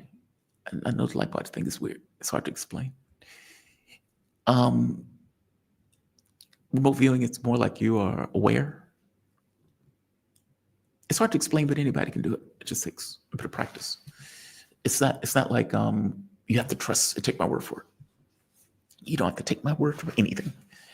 If you are willing to scare the shit out of yourself once or twice, you are more than inclined to do it. But there's a difference. Like, yeah, this is a political channel. Talking about the light body doesn't really apply, right? All right. What is this? Funny part is to put the decimal place in the wrong part on the place order. What do you mean? What do you mean? The show was good, but you need an assistant to manage scheduling. Yeah, I fucked that up. 99% of the time I get it right. 99%, I don't fuck it up. 99% I don't fuck it up. He jumped out the window. If I'm not mistaken, yeah, he did. If I'm not mistaken, he did. Well, it's not a bad show. You need to have, I'm not being hard on myself, just honest. There's a difference. There's a difference. Ron Carter on tops. The show was good. Don't kick yourself. I'm not kicking myself. I'm just being honest. It's not kicking myself. YouTube today was with misdirection, rabbit holes. The political polarization is another component, divide and conquer. Yeah, what's fucked up about it is 8 o'clock was supposed to be the part where I did the singular thing. It fucked me up. I will check and see if I explained everything I wanted to explain about what I think is happening. Because I understand why people are screaming Minsk 3. I think those people are wrong. The reason, and a lot of that has to do with the only way it's Minsk 3 is if Putin allows it to be Minsk 3. It's not like the United States can singularly impose anything. They don't have the power. It's not like Europe can impose anything. They don't have the power. Russia would have to be a sucker because Minsk 1 and 2 or because they got suckered. So the only way for Minsk 3 to come about is if they get suckered. I don't see that happening this time around, not a third time. So what you would get is potentially a bad deal offer that the Russians would just reject and continue on the battlefield. I hope you get my point. It's not Minsk 3. That's not what it is. you may get Europeans in the US talking to themselves, but Trump is a habitual liar. And it's very possible that Trump is telling Europe whatever they need to hear so they can shut the hell up as he negotiates with Russia and put more pressure on Zelensky.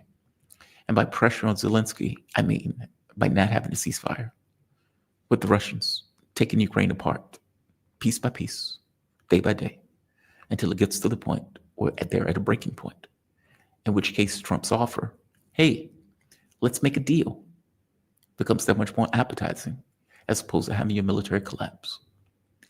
Now, that's a risky game for Trump because all things being equal, he doesn't want the Ukrainian military to collapse either. He wants to make a deal. Collapse is humiliating. There's a difference in those things. So Minsk 3, no, I don't buy it. If it's Minsk 3, the Russians just keep going. If the US is talking about security guarantees where they're talking about Europe being involved, then the Russians just keep going. If the Russians invade Ukraine, if the Europeans invade Ukraine, they're going to die. And if it's something like the US giving backup to the Europeans invade Ukraine, we're all going to die. That's a world war. So we will see. The Airpower thing wasn't supposed to be even opined up to the point of a peace deal, which may never come to pass. So I don't think Putin is going to be suckered. At least God knows I hope not. I'm going to say like. I'm going to say share. What is this? Part of Ultra involved experimenting on Canadian mental ward patients and some incredibly illegal experiments that were very bad and were very protected by doctors. Nothing to see here, folks. I mean, it's not exactly illegal giving people LSD without their knowledge. Nor is it exactly illegal to make a guy think an aliens are about to invade where he offs himself. CIA doesn't function in legality. We lie, cheat, and steal for a living. That was Mike Pompeo. I don't think he was undercutting it, considering all of those are disgusting qualities. So yeah, it's a criminal organization. Did they get suckered, or were they just buying time? Were they militarily ready for 2014? Well, see, that's the rub, right? The Minsk agreements weren't signed. So, good point. Good point. They did need time. Agreed. But Putin was very clear in saying, we got suckered. Angela Merkel and Hollande were like, we tricked Putin. We tricked him. Putin is willing to make deals. And in that case, he made a deal that he seemed to believe, or seemed to think, they were going to attend to. I don't even know if they were ready in 2022 when they went in, frankly. I mean, if you remember, they went in with 150,000 people. The Ukrainian military was like 3-4 times their size. So I don't know. That's a good point, though. That is a good point. All right. I'm going to call this a day. I prefer stream of consciousness format. I do not. I've invited Michael Hudson. He said no. Jason, I did. I've invited him. He said no. I don't. I hate it. It's if I prepare a segment, that's one thing, no issue, because I have clear items I want to hit and move on. It's like item number 1, this. Item number 2, no issue with that. If it's an hour, well, I know it's going to be an hour, where I have segments, again, no issue with that. It's here's 1 segment, here's 2 segments, here's 3 segments. So you just kind of go. You may have even more segments just in case you run fast through the segments. A guest that doesn't show up sucks. That shit sucks. And it's one thing if you have segments where you can just kind of fall back on. Okay, that's one thing. But it's a different animal where it's like, okay, I have a segment. That segment was meant for 8:30. It is 7 o'clock.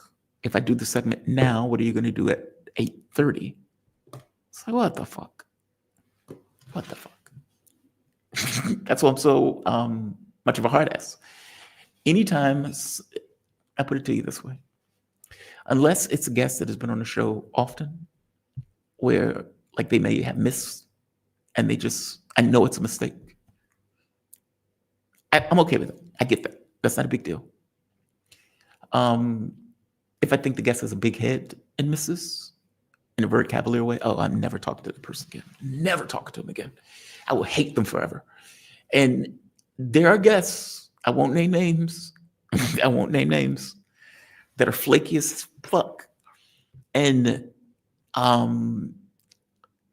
believe they have an inflated sense of self and they blow off the show. And it's like, okay, I had nothing to say to them. And we'll have nothing to say to them. They would never be on the show. I'm not naming names. So, yeah, there's that. Yes, I can be spiteful, especially on something that I consider to be sacred, which is my show. And, whether it's people fuck up, so I get that. Sometimes it's not always a fuck up. It's just being cavalier. I remember one of this guy's show, I forget how many subs he had, but whether the guy has 5 subs or 1 million, I think the same way. It's their baby. And all of us who are in this space, it's our baby. It's what we do. We wouldn't want that shit for them. So you shouldn't want that shit. You should get it on some level. Coming your way. Richard Wolf, I've hit him up. I'm going to try to get him on Thursday. Actually, usually, Wolf is on Thursday. I've talked to his assistant. Hope they may be on vacation or something. It's summer months. So we'll see. But I've reached out to them at the beginning of the week. I usually try to book my guests on Saturdays. So I've reached out to them. I haven't been able to check my email because I've been doing the show. I'll see what they say. All right, guys. You all have a fantastic day. Not to jump on you again. No. That only ever happened once. It only ever happens once because there would never be a second time. All right. You all have a fantastic day. I will see you bright and early tomorrow morning. I do not know if I will see you on Friday, so just be aware. But I will see you bright and early tomorrow morning. Be safe. Be kind to the degree that you can be kind. Have a good one all.